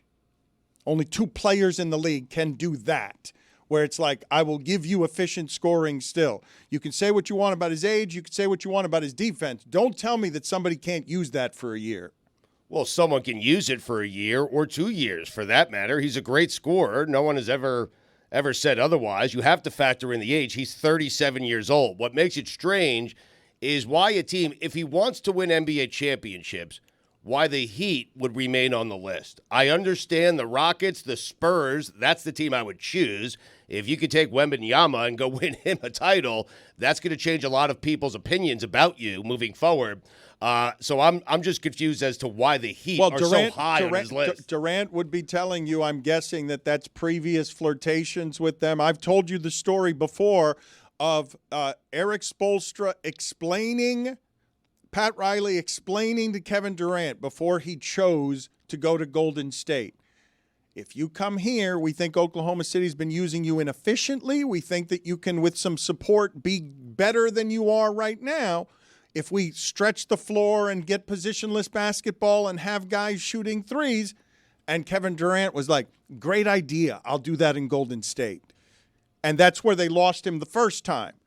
They've liked each other back and forth for a long time. He has respect for the organization, and whether you believe it or not, this would be Durant signaling to everyone that he knows it's toward the end of his career and he thinks he could win here. He thinks he could win here with Bam. That's what he's not signaling. I just want one last contract with the teams he's choosing, because he wanted to be on. New York wanted to be in the game for Durant, and Durant was like, or no, it went the other way there, didn't it? No, they made an offer. The Shams reported that the Knicks made an offer to acquire Kevin Durant at the deadline. Also, would it be foolish to say that? I think we're all assuming, all right, that's it's this Heat roster, we trade picks for Kevin Durant, and we're done. That can't just be the plan. I think they're a little further away from just adding Kevin Durant and being seriously considered in the Eastern Conference. One would assume there's a plan, would there not? I mean, usually, I don't think it's just that. Miami needs to do something. We know what the ceiling is, and I don't think it's a sustainable business model to be like, let's get in as a 10 seed and fight our way through the play-in and get hot at the right time. I think that's proven to maybe be a mistake. I think there's a few things here. Kevin Durant probably has a relationship with Eric Spoelstra for their time at Team USA. That stuff's important. Durant and Bam, from what I understand, they are close friends as well. There's that. And we don't know a ton about Kevin Durant personally. He's been in this league forever. And we don't know anything about him personally other than basketball is his whole life. And that person with that personality, that aligns with what the Miami Heat are about. So he probably looks at that and says, yeah, that works for me. And the fact that the Heat, Stugotz, aren't even in this, when you look at the other teams who are A, better right now, and B, have a ton more assets to offer, that to me signals Durant's first choice is the Heat. The fact that the Heat are even in the mix here, to me, must mean that his first choice is Miami. Mark Stein reported this morning, by the way, that the Suns are not committed to necessarily sending him to one of those teams. So, they could consider it. That's nice. That's where you want to go. But if it doesn't make sense for us, you're not going there. Well, this is where the Lillard thing was the crossroads on player empowerment, where the Ishbias of the world, guys, please go listen to what Pablo Torre finds out did on Ishbia and just do a little reading about what now runs the Phoenix Suns, how impetuous it is, how meddlesome in basketball matters it is, and how big a swing and a miss the whole Kevin Durant thing was in Phoenix, where they're now stuck with Bradley Beal as well. Is there audio, or do I really need to read? You can do both. There is audio on Pablo Torre Finds Out, though. He's not reading anything. That's a quick download on just the competition between him and Dan Gilbert in the mortgage industry and in basketball. But Ishbia is rich guy toy, embarrassed, came out, did the Stevie Cohen thing of don't care about taxes or whether I'm going to make any friends here. I'm here to win. And there was no bigger calamity in the sport than that one last year, and that it happened to Kevin Durant's feet, probably not the way he wants to end his career. With the added disgrace of whatever was happening in the shadows there that he wasn't being informed of when 15-time All-Star, not unlike 3-time All-Star Devers or Devers. Right. Tomato. Billy, I've been remiss, and I'm sorry. Welcome back from vacation. Thanks. But I've been remiss because I've gone here for a couple of hours. Whenever you come back from vacation, you always come resplendent with sort of a bag full of vacation stories, observations from vacation. You had time to think. You weren't on the treadmill all the time. You went places. You discovered things. And so you usually come back with something. I haven't gone to you for 2 hours on any of your vacation meanderings. You don't need to go to me. There's a lot of people in today. Tony Reali spreading positivity. Zaz is here. The Panthers are doing their thing. Breaking news moments ago. Darren Ravel puts out, after a year absence, Joey Chestnut will be back to Nathan's famous hot dog eating contest this year. Wow. I mean, things are happening in the world right now. Joey Chestnut is back. Wow. Who would have thought? We thought it was impossible. We thought we'd never see him again, Dan. After last year, he signed that deal with the vegan dogs or whatever it was, and they banned him from the competition. And then what happened? We all tuned in on July 4th, and we saw the hot dog eating contest. And honestly, it was kind of a joke, if we're going to be honest with you. They didn't come anywhere near Joey Chestnut's record. Joey Chestnut then did something on Netflix with Kobayashi that no one watched, and they said, you know what? We got to bring him back, Jack. And now, guess what? He's back. God bless America. Well, but the last part that you said, did something on Netflix no one watched. That was where hot dog eating as a competition was about to soar into the sky with the brands, the individual brands of Joey Chestnut and Kobayashi, and then the whole sport fell apart because nobody wanted to watch unless it was on 4th of July. No one watched either. At a specific time. There's nothing else in sports going on. If you want to gorge yourself on hot dogs in the middle of the day, none of us are working, okay, but we don't want to watch this at any other time. I think if I'm probably misremembering this, but I was watching the hot dog eating contest on the 4th of July, and it felt like they were like 10 short of the record or 20 short. Like, it wasn't even close to what Chestnut was doing. And then the Netflix thing happened against Kobayashi, and I think everyone just didn't know it was on or forgot. Like, it was a whole thing when the news came out. It was like, wow, this is huge. And then the day of, I remember looking for it. I'm like, is that today? And I couldn't find it. And then the next day I was like, yeah, it was yesterday, but we didn't know what time. It was like on Labor Day or something. It was just like, no one cares about Labor Day, if we're going to be honest, right? Daz, you care about Labor Day? Haven't given it a lot of thought. Yeah. Check back in a few minutes. I'll think about it. 4th of July. You care about the 4th of July? Put it on the poll at Le Batard Show. I don't know how we got to, do you care about Labor Day, from me asking you about your vacation meanderings, but I am assuming we're going to get there at some point. Well, I'm just, breaking news. We have to address the news as it comes out. Yes. Yeah, we can get to them. I'm ready. I've thought about it, by the way. Yeah? Big holiday? You care? Or not a big Or holiday? not a big holiday. Which one? Wait a minute. Hold on a minute. Imaging? Hold on We a have minute. imaging? We don't have imaging Oh, we for this don't? yet. We should. Right now, he's a judge. He's a doctor. Big holiday? Not a big Journalist holiday. with prejudice. He's a journalist. Well, a doctor with prejudice. No, you never want to be prejudicial No. when you're a doctor. Never. So what are the job titles you now have along with producer for our little production here? Judge, doctor, journalist. I don't think it's ever dressed up. The imaging is provided by Zaz, with the suspense being whether something is. Correct. So what's the big or question not. again? Labor Day, big holiday or not a big holiday? Yeah. Labor Day. Falls on a Monday. Yep. September. Yeah. Football season. Please. Not a big day. Oh. Not a big day. Not a big day. You love that Monday off. That's it. It's over. But you got Miami Notre Dame the night Not a big before. day. We are labor. There's no arguing. with Listen, him, he's guys. saying you take the day off, enjoy your day, but it's not a big holiday. Hey, Hold that's on it. a second. That's it. Hold on. I've been told that we now have video from Tony Reali. These are the remains of his career post ESPN. He was a Titan, 25 years entertaining people, and now he's in the parking garage wearing some sort of costume, entering the studio. Tony, we go live to Tony Reali now. What do you have? Yes, Dan. Positivity is what I have, Dan.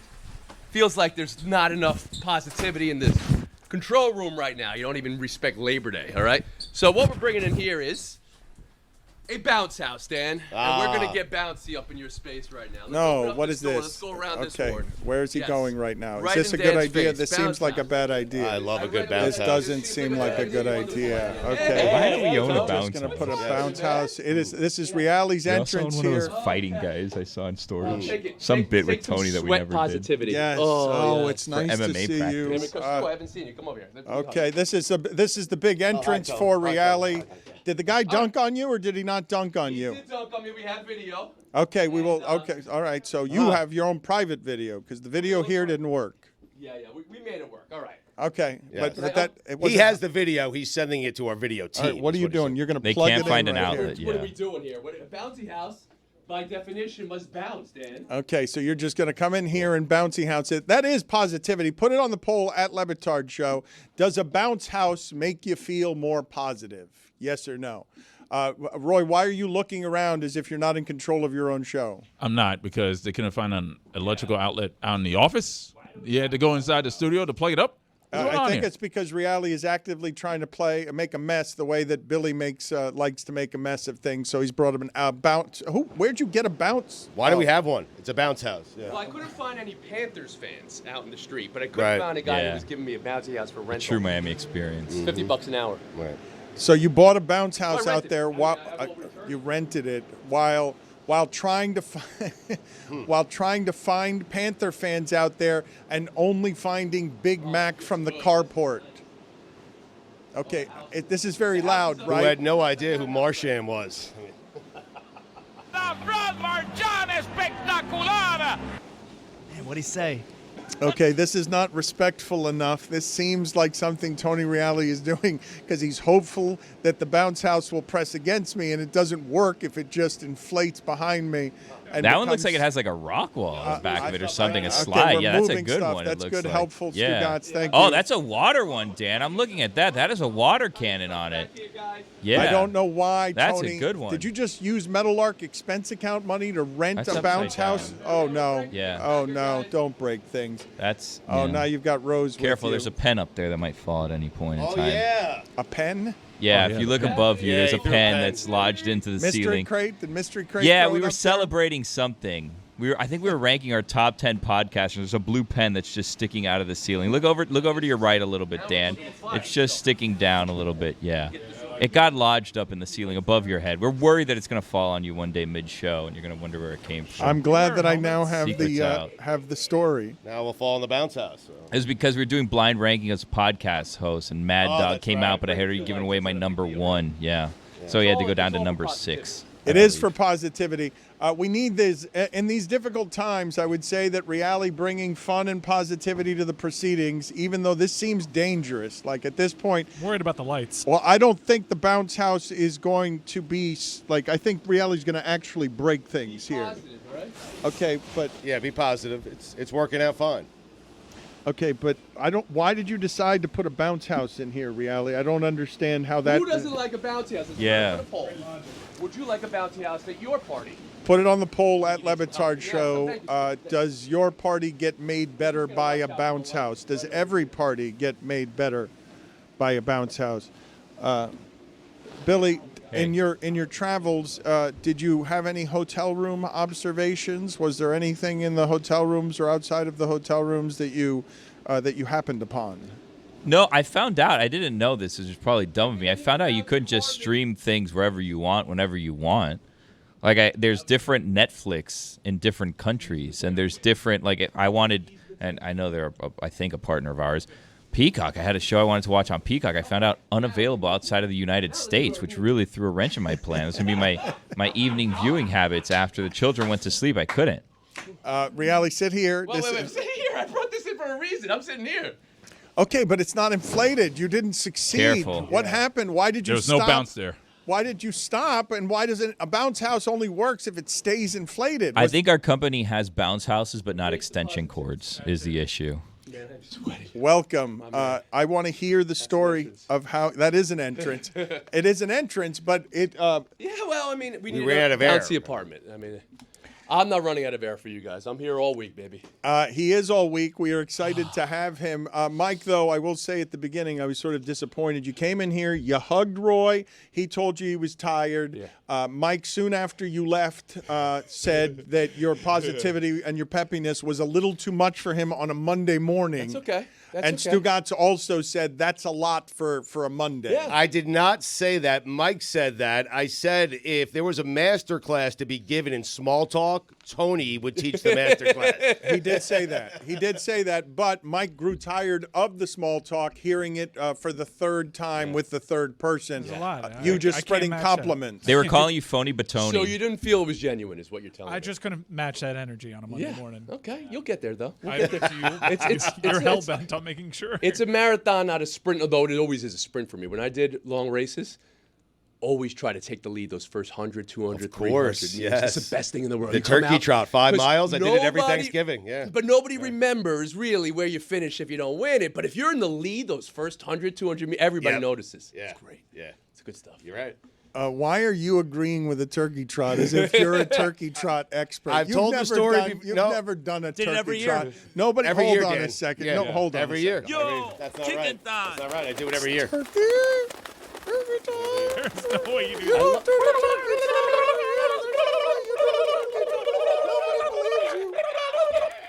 What have I done for my career? What am I doing? What are you doing in my Perhaps career? every year was a stretch, okay? But the last time I did it, Tony is right. Yes. I sprinted. I was the leader after It's like a great 100 yards. strategy. I would Yes. recommend it to everybody. I like your monitors here. I feel like I'm an NHL coach looking up at the. Oh yeah. Reali's a runner. Reali, Yeah. did you run in South Florida? It's too hot to run here. I yeah? just got in. I was surfing in Malibu. I went to Zeros. You ever see Point Break? 5-foot walls at Zeros? No, we've never seen it. I've seen 3-foot walls at Zeros. What's this movie you speak of? Yes, of course. So I just got back. So I didn't get a run in yet, but I'm sure he got a workout in. the wheelhouse of Mike Ryan and Stugotz, who have been waiting for a guest. So we to want a sit that guest to chair. sit down and do Point Break and others. You know what, guys? I mean, we're here all week. Let's get it. Let's get around the popcorn. Let's go. Let's go. We'll do movies. We'll have a game segment Around the popcorn. Around the popcorn. All right. We got parents here. Let's go around the baby Bjorn. This is gonna be All right. for Dan. Around the baby Bjorn. Around the Bjorn. We got Ron McGill in house. Dan, you got a guy who's been hosting Around the the horns. Yeah, I know. This is what he decades. told me. This is Right. what he told me. He said, Cannot this is wrangle not your him. show. can't. Sit back, man. He's not used to the back seat. No, around the horns with Ron McGill, though. Come on. Kudo or Oryx, who you got? That's what I want. I like it. He came. Can't keep up with me, Mike. Come on now.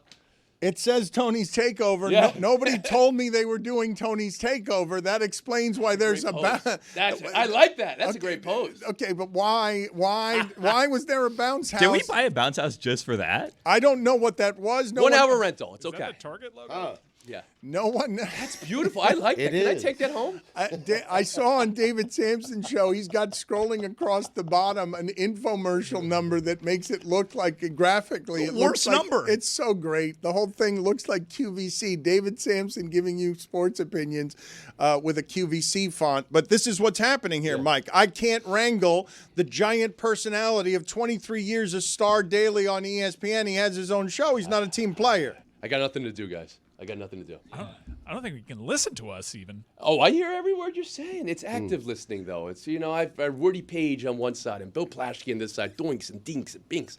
I take it all in. David Cohn to the Jays was a great deadline acquisition. That is a good one. So good. That is a good one. Yes. That is a good one. That is good. a good one. It was a great one. That's an all. Yeah. Are we doing that? I Well, missed we the were. conversation. Well, Brad Marchand. CC Sabathia. Yes, we were talking Okay, about. yeah, let's- CC. we were- Randy Johnson to the Astros. You Great went one. 10-1. Great one. Okay? we didn't Great do one. Randy Johnson, Okay, but we put were Randy talking about Johnson. how they're Look at all his in stats, 10-1. baseball. We're talking about Yeah. how. So when you get one in hockey, or you get Rasheed Wallace, we did Rasheed Wallace in basketball. Yeah. How many others are there in basketball? Somebody, God Almighty, there aren't many of those, right? You guys tell me No. every year. Baseball was It's George Hill, and it's never George Hill. It's been George Hill. Relax. It has never been George Hill. Baseball was the one that had trade deadline. NFL didn't have trades for 50 years, it felt like. They insist on making it George Hill. George Hill, did he win a championship somewhere? Did he win one? Did he get one somewhere in You there? were locked I to think lose in the so. East Finals with George Hill. Eastern Conference, yeah. You say, of course. I don't think he did. Did George Hill was has won a San title. Antonio, the last San Antonio, the last quiet San Antonio year. I don't know if Please. George Hill's got a title or not, but Mike and Stugotz were Please. telling me every year at the trade deadline that George Hill missing was piece. the missing piece. But That is a great logo you got. Thanks, guys. I really appreciate it. I had a little too much color in the outfit, but everything else we're working with. I loved on Reali's website his glam shots are so Okay. good. Yeah. No, they're so good. Thank you. Where are we going to find your live stream with Izzy Gutierrez? Well, I was hoping you were going to help with that. I don't know. I mean, But where are we going to find it? Our studio and our people are going to do an Around the Horn thank you live very stream much. with you and so Izzy. I had this idea, guys. I like this movie. This Boyhood by Richard Linklater. Okay, and it's the passage of time in a man, and to see it to me was very emotional. Right? You know what I'm talking about? Yes. Yes. So you saw. He shot it over 20 years, and you saw somebody grow over 20 years. I want to be able to sit and watch. Why am I looking at pictures of myself doing beefcake things? Because the glam shots are great. Thank you, video, for being so quick with this. You had to be self-conscious taking these pictures. And Yeah, you also, notice I don't look at the camera often. I don't. That's not my. No, but you've been good at this since I've known you. Yeah. Tony, Tony as a lifetime television person, when I saw him at the very beginning of his career. I was just explaining this to Rosie. Yeah. That he fell very naturally into. This might not be a natural thing to pose for the camera this way, but I will do it exceptionally well. He did it from a very young age. Yeah. Prodigy. Well, we don't, but appearance and give people the laughter so that they can get just the right shade on your face, so that you ring eternal for kids and people of all ages. George Hill has never won a title. Oh, big L. Damn, man. But you feel like he has, because every trade deadline he's a missing piece who's never a missing piece. Yeah. Well, Dennis Schroeder is that guy now. He's been on half the teams in the NBA. Am I about to put Brad Marchand in the all-time category here? Because he's 10 goals, 10 assists in 22 games. Well, now he's continuing the final too. I mean, that's there. everything, right? I think we found an answer for greatest deadline acquisition ever. Cohn? No, it was 11 days before the deadline, and it was in the NFL, and people forget it, but Christian McCaffrey. Oh, wow. That's a good one. That is a good one. Didn't Mike, get the W, though. do you see what's happening behind you, Mike? Jason can't be controlled anymore, and now he has made this a medium Mike Monday, even though I wanted to go to all of Billy's thoughts on his vacation travel. Here's the question with Marchand. Are the Panthers still in the Stanley Cup if they don't have Marchand? Yes. How big of a deal is it? Doesn't matter. I love your take. I'm writing that one That's down. not how those things get remembered, though. I don't know. I'm not willing to just shout out yes immediately. Yeah. I'm They had not a willing to 7-game do that. series There's earlier. nothing sadder than a bouncy house without air. I mean, really, and this is the place you sometimes occupy in my life. But You are what the bouncy happened? house. You are the literal bouncy house with that air. Why didn't it stay up? What happened? Well, I was worried about blowing out your lights here. I made a tactical decision there that rather than take down the whole, I wanted a couple hits in your face and I wanted to jump, but I didn't want to take down the studio. That would have been funny. I didn't clear though. this with you guys. That would have been. It would have been funny for 5 minutes. Yeah. It would have been funny right up until shards started breaking down. Exactly. And we couldn't then broadcast on a medium mic Monday. So, Mike, what is happening behind you there with Jason, the director, who is going off script and doing whatever he wants with the imaging because you were jealous of Billy's Wild Willy Wednesday? This is how you're framing it, and it's not true. I don't like it. It's not how I'm framing it. It's how Jason's framing it. Jay Ajayi was a good one. Yeah. Really helped. In Philadelphia, that was a good one. Oh my goodness, Jay Ajayi was a good one. That was 8 good touchdowns, and we thought he would run that way forever, and it was just those 8 games. So is Zaslow going to have to pick which one of his kids he likes the most to go to this game? How do we do I this? think so, yeah. Tony, what about where this? we are? Okay, around the help board, us. okay. Help us with the game show that we're going to create here because parenting game show around Billy the Bjorn. is no, not this is not around the Bjorn, but it kind of is around the Bjorn. I just want to say it, Billy. What is your idea for how we raise the stakes around Zaslow? And put him to a test for one of his children, but also allow him to get tickets to a majestic game for all time. Okay, how about this? How about a guarantee that you will go to Game 6 or 7? Now, here are the options. Game 6, you have to choose. Hold on. Right, Game 6, you can go, but you have to choose which of your children you love more, and you only get to choose one, and you will scar the other one for life.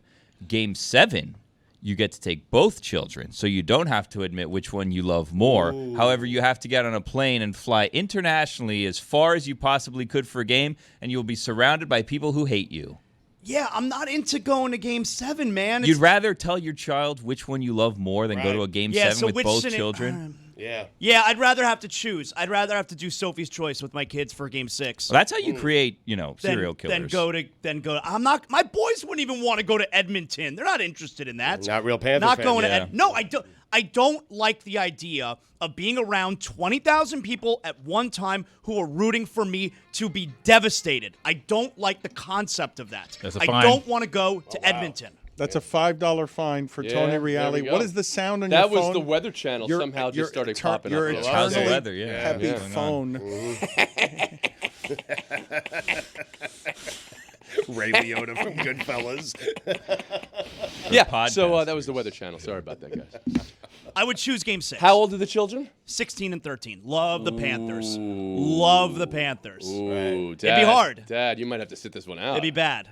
Yeah, you no, I'm saying you don't go. Right, you drop them off. That's what you do. That's a drop-off. My dad did that for me and my brother. Yeah. Islanders. He did it. I wrote about it. Really? Zaz hadn't even considered Butch Goring. him not going was 91. 91, Butch Goring, yeah. Yeah, Butch. All of a sudden, I'm not even going. It's the day after Father's How about Day. this? Wait, how about this? How about a Had your situation? day yesterday. 2 tickets, one for you, one for your favorite child, or 3 tickets, one for each of your child and one for your wife. You stay home. You're out now. You're completely You're checked out. out. Both your kids get to go, You but had you your don't. day yesterday. I Yeah. hope you enjoyed it. You got the It's house done to now. yourself. You can't I go. mean, So all you're asking me is, do I want my boys to go to the game, or do I want everyone in my family except me to go to the game? Yeah. Yeah, I think we've What kind decided. of proposition is that? I think we've A decided. great one. You haven't been able to decide, it seems. The tribunal has decided. I would like to more examine the idea that you just readily, the day after Father's Day, slid so easily into the position of not even considering giving both tickets to your boys. Like it wasn't anywhere on your purview. 16 No. and 13. I mean, Doesn't everyone know what I did for this team? I ended my vacation in North Carolina early. I came home. I put the family in the Zaslow mobile, and we drove straight through. Okay, Zaslow has wanted echoing eternal praise for his sacrifice here, and he doesn't feel like he's getting it. He fired the coach. Okay, he fired the coach once. 2 years ago. Get over it. Zaslow, what praise have we not given you enough for what you believe to be a legendary, enduring sacrifice on behalf of your team? It's not about giving me praise. I just did what any of us would do. We're doing our part for the team. It's not about me. It's about the collective. I did my part. That's what it's about. He called Paul Maurice the murderer of fun. 2 years ago, I apologized already. There's fun. He murdered it. He's allowed to apologize and for you to acknowledge that. Right. You know, some people, they dig their feet in and they still think Brad Marchand doesn't belong on the team. No, I'm telling you I was wrong. And I'm fine with it. Reali, what would be your ruling as an around-the-horn veteran host of judging people's opinions?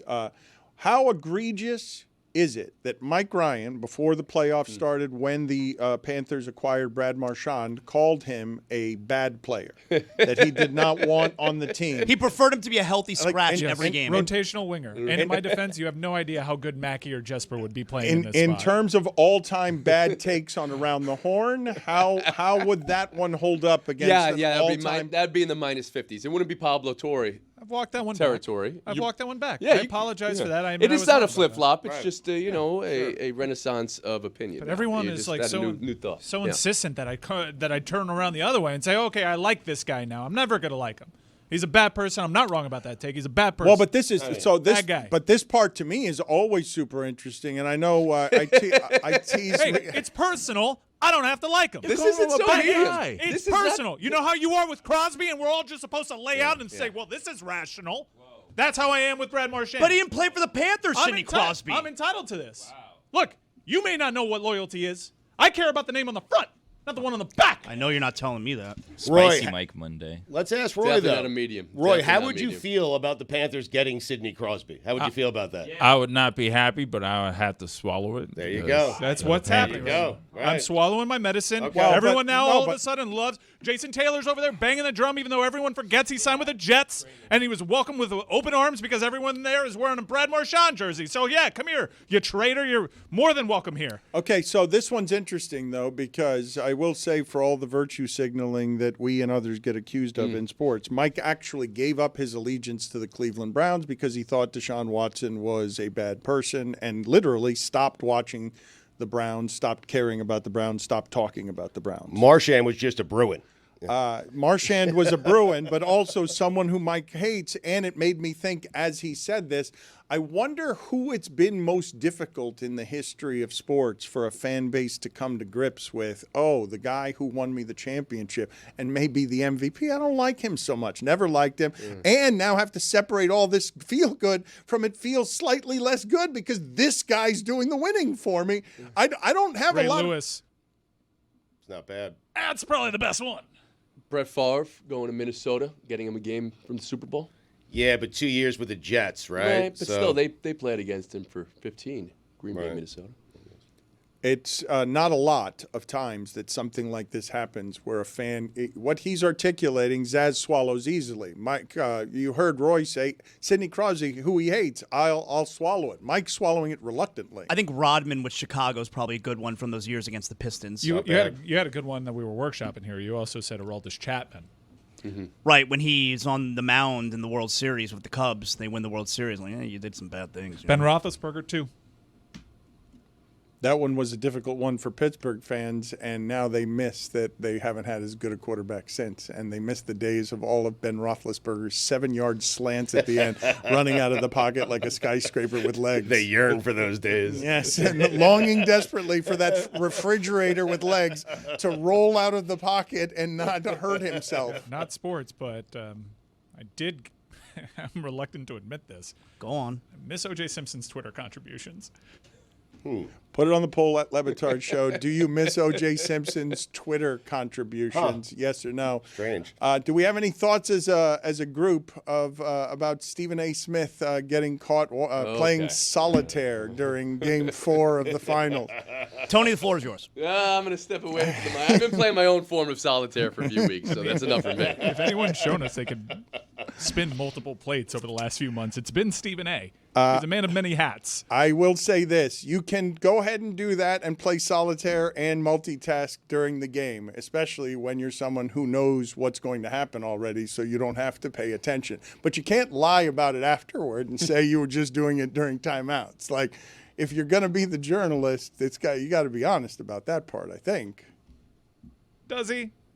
I think he's prime for politics, actually. Mm-hmm. This was also hours removed from First Take, where Molly was trying to help him. Like, hey, the cameras can see your screen, and he wasn't having it there. And then hours later, we see his screen to reveal he's playing solitaire during the finals. But I want to. You've got Game 5 tonight, and the thing that I wanted to talk to you guys about, because I did think it's been interesting strategically, right, Stugotz? You don't often hear me say ever around here that someone was outcoached, because I don't have what I believe to be the working knowledge of the intricacies of what goes into a game plan often to know what adjustments were made in the third quarter that I missed, because all of their scouting reports said that they had to do something defensively different on rotations, and I wasn't paying close enough attention to watch that way. Yeah.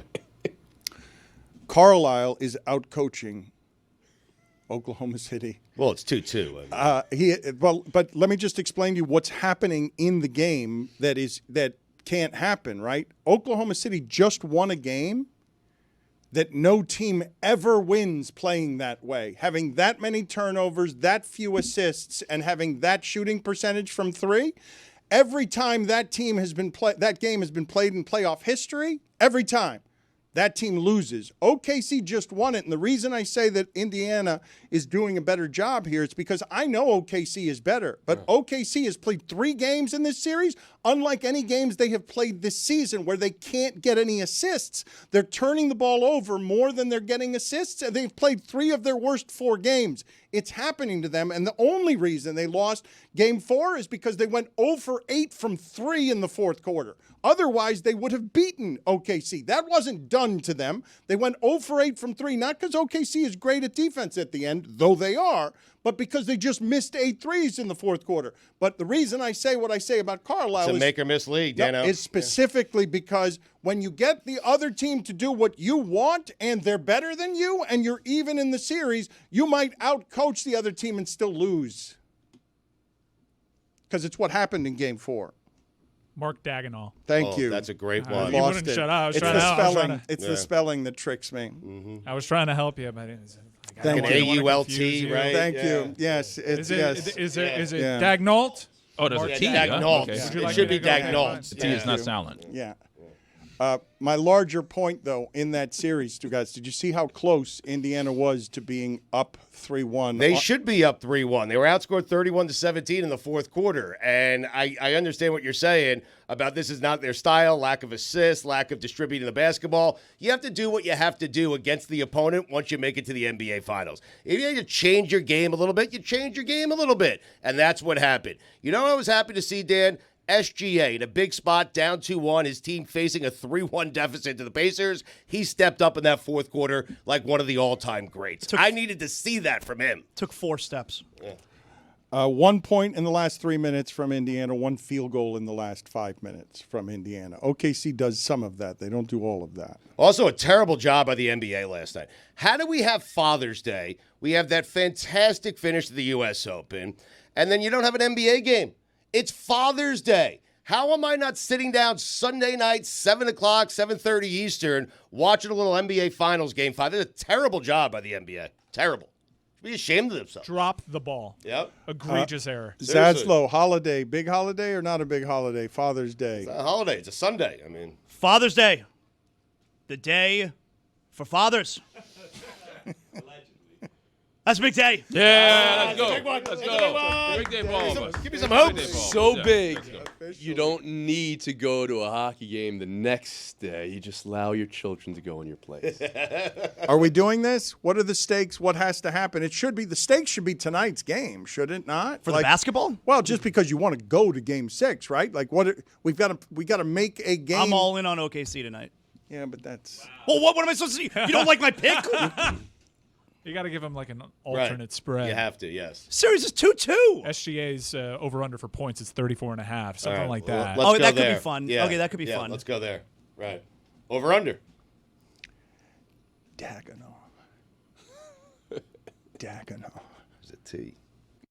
Stugotz, I have to say that a couple of the Reali ideas so far have not really worked. They've fallen apart. I don't know why this bounce house is back in here, now inflated and right side up, as opposed to before when he did the Tony takeover and the bounce house was upside down. We now have video, though, courtside that we never got live when we went out to the gym before and tried to go to Tony with a fan of the show, Stugotz, wearing a Poppy t-shirt. You could get it, LeBatardAF.com. Tony Reali, we started buffering on the video as soon as he was going to give us the highlight of being dunked on for the cause of making America a more positive place by being a sacrificial lamb for a fan of the show in order to get us a moment where he gets dunked on that he wants to go viral that will absolutely not go viral. Let's check that out. All right, John, we're going to spread some positivity here. You told me you could dunk. We're going to see if you can do it right now. I'm going to take this one. Take one for the team here. Here we go. See, Tony would do anything. He does anything for television. He does. Yes, look, it is positive, right? I felt more positive in my life. Are those rims? Those rims are short, right? Oh, no doubt. You think Tony could dunk? I mean, those rims are short, correct? Yes. Those are not 10-foot rims. No. I don't think he can dunk with such ease. Okay, so, well. Wow. I have been told that they are 9 feet. I don't understand why that bounce house is still in here. I want to remember, Stugotz, because South Florida, one of the reasons Reali failed today so far is because he was here to go get South Florida fans and feel the Panther buzz, the championship buzz that's all around us. Yeah. That hasn't been seen in this town since last year at this time when we had this parade outdoors to celebrate that that Greg Gotti had won forever, that Connor McDavid was indeed overrated. Let's check in with last year's parade here through the heart of downtown Miami. Your general thoughts on Greg Gotti? I can't believe he's still working in the profession of sports. I thought he would have been in those one of those retirement farms or whatever. Look at him right there. Yes. Oh yeah. Yes. Yeah. There is Greg Gotti. We wanted to bring him in. He is doing his personal victory lap. You can see that he's outside and he's doing his personal parade. Where's the people? Where are the fans? Well, they're late arriving. They're on the plane back to Edmonton. Some of them are sleeping. Yes, some of them flew back to Edmonton. There's Greg Gotti taking a personal parade. It's a little bit different than the one that the Celtics had, slightly, but it's early. We are. Well, these things require planning. Word will get out. Planning. There is Greg Gotti. The fanfare. Let's have him out there the entire show. In the middle of his victory lap. The entire show. All right, fade down there because, Stugotz, I think we might get a chance to do this again. Wednesday, we might get a chance to do this again with a game in South Florida. I don't know why Mike and Zaslow or Roy would be afraid of a Game 7 in Edmonton. Just run back the one from last year. I mean, I'm not afraid of the game. I'm afraid of the travel. What do you mean why we wouldn't be afraid of a Game 7? Like, it's hockey, and literally any puck can bounce any stupid way. What do you mean, why would I not be afraid? Because you've got an all-time road team playing at the height of stakes. You'd still be afraid, though, Dan. I know in a one-game scenario. Road team. They got Connor McDavid and Leon Draisaitl, and they're pretty damn good their own. You hit a piece of chunky ice, your season's over. That's why you want to avoid a one-game sample. Who wouldn't be afraid of Game 7 of the Stanley Cup Final? Any one-game scenario in which you're rooting for your favorite team to win, whether it's football, hockey, basketball, baseball, of course it's going to make you nervous. Look, no, I am not saying that I don't understand why it is in any circumstance any fan base would be scared of a Game 7 in any sport. Right. Okay. I have been covering sports for more than 30 years. We're just making sure. I'm Glad we agree. I'm under no misunderstanding. Go on. However, because the Florida Panthers are an all-time road team, when I tell you 25-11 in the playoffs on the road since 2023, that record is with teams not as good as this one, polluting what this one is doing because when it goes on the road, it has a goal disparity in those games, an absurd goal disparity of plus 30. Right. Well, they could be plus 29 and have 12 losses on the road, and it's still super impressive. And you lose a one-game sample on the road against the best player of his generation. It can happen. You stated it. We're nervous about it because it's only the most obvious thing in the world for any fan. Yes. We can get to that attitude if we get to Game 7. Right now, I think everyone's pretty much united here. Let's do it Game 6. This is what I am rooting for. You're allowed to root for something else. I am rooting for the Panthers in Game 7 to win more road playoff games than a team has ever won, to cement their legacy in winning 2 of 3 because they went to Edmonton to win the third one because they didn't give a bleep about where the games were played. The Panthers this postseason do have a little bit of a history of playing with their food. Yep, they do. They do, and if you can have that moment, hey, they went to 2 Game 7s against the Edmonton Oilers. I guess it adds to their legacy. Last time they played a Game 7, there were reputable writers saying this is the biggest hockey game of all time. So I can only imagine that becomes the biggest hockey game of all time. Would love to handle it in 6. Just so we're clear, Dan, you're rooting for the Panthers to lose at home Game 6, right? I'm rooting for the best thing in sports. Game 7. Panthers to win Game 6. Watching your team lift a trophy in front of its home fans. Silence is everywhere. Roy, you tell me how happy you were making the flight to Edmonton and doing the broadcast from the silence of that tomb. Oh, man, it was glorious. It was a pin drop up into the Connor McDavid goal. Right. Like, you couldn't hear a thing in that crowd, man. But you have no Nobody interest was in saying going back, right? No, absolutely. You got to pick a side here, Roy. 1 minute it's great, the other minute the travel's terrible. Like, did you like it or not? He doesn't have to pick a side. He's going to joylessly hoist the cup. That's right. Angry and tired, he's going to hold it up and be, this is the happiest day of my life, and you're going to look at his face, and he's going to look sour. Listen, they didn't get it done in Game 6 versus Toronto. They didn't get it done in Game 4 versus Carolina. Get it done tonight. No, on Tuesday. Get it done on Tuesday. Okay, that's fine. You we are can, We tired. can do the whole get it done, we're tired thing. You can't dispute what I'm saying, that better for everyone involved, hockey, sports fans, everyone, better for everyone except you guys who are scared of a Game 7, is for Edmonton to do the same kind of thing they've done in 2 games where they score with 17 seconds left in regulation, or they come back from down 3-0 in the first period because they're able to do something against the Panthers no other team's able to do. Dude, you did this last year. Don't do this again to me. I mean, he got his way last year. Why are we having a debate here? Yeah, most neutrals would want a Game 7, and most fans of the Florida Panthers, outside of a sicko, and I'm disappointed in you, you bang the drum, would say, you know what? Let's do it in Edmonton. I prefer to risk that. I'm not even actually saying I'm not saying that it is what I prefer. I'm saying what is better is Game 7. It's irrefutable. It's not a debate. Okay, and so you guys are the only ones rooting for something, and I'm with you. We're Panther fans. But you're the only ones rooting for something other than that, because Panthers in 6 doesn't make this an all-time series. This does not become an all-time series. It makes them an all-time team. But the Panthers in 6 does not make this an all-time series. Right. Well, when you say you guys, you mean all Panther fans. Yes. Okay, cool. All right. Not much of a debate. Don't you want something nice for the Panther fans besides winning the Stanley Cup? They won it on the road. Win one at home. That'd be such a great feeling for Panther fans. Yes, of course. How about Harry Astor, who has been there since 1999? How about Walter Katz, an original season ticket holder? Don't you want those people to have the pleasure of seeing their team hoist the cup on their home ice? They won at home last year. Oh. So Harry had that luxury last year, and I guess so did Walter Katz. Well, congratulations to both of them. That's very nice. Good job by the Panthers. Don't you want them to have it again? I mean, Harry Astor has been there since 1999. Walter Katz, an original season ticket holder. He invented the rat. He threw the first rat on the ice. Walter Katz did. Walter Rats.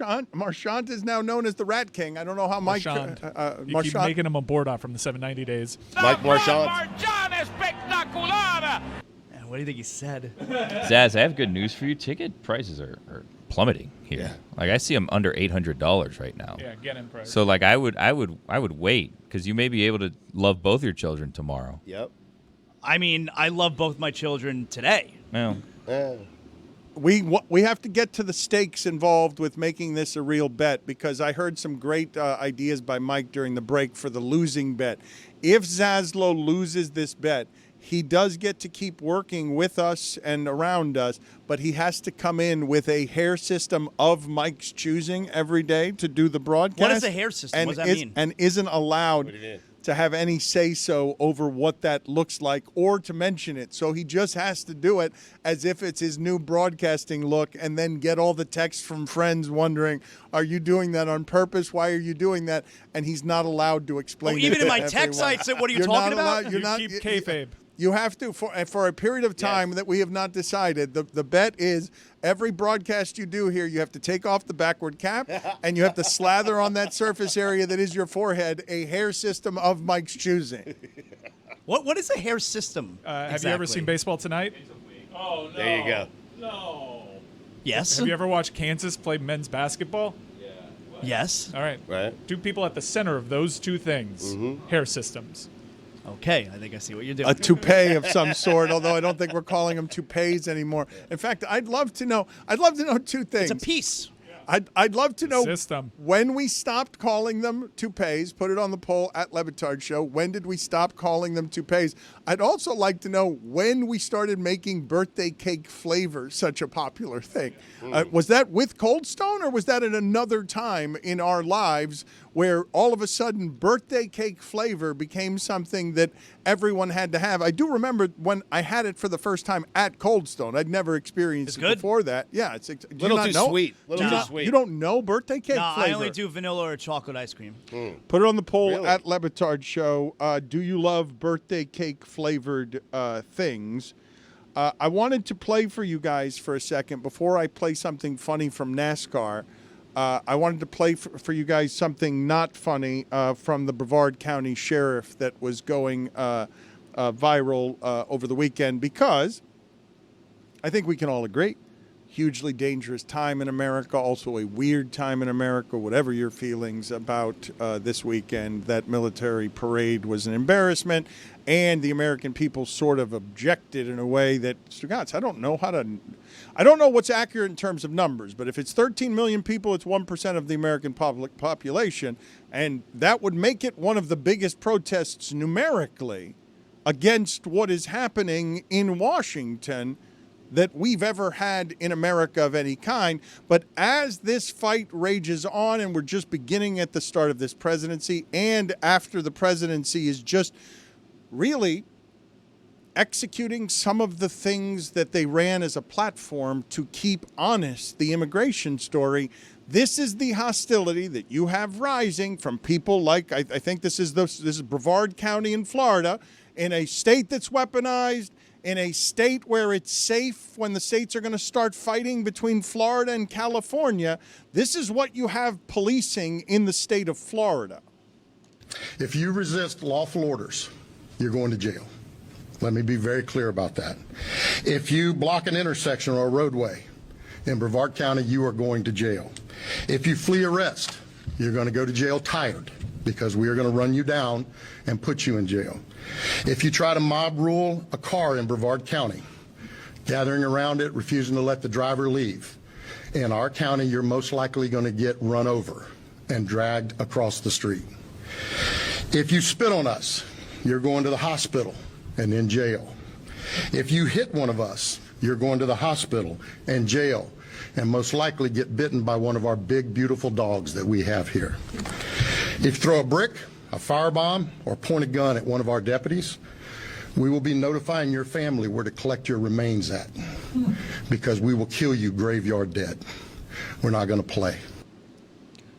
So that is the beginning of this, Stugotz, and that's a reaction to peaceful protests. That's what the reaction is to the idea that, we might not want to other others so much that it's hateful, and police state will take over and say, yes, we will continue to protect the white people from the threat of immigration, except in the exceptions of the meatpacking and hotels and restaurants and the places where we need these people because America needs the economic benefits of continuing to eat well.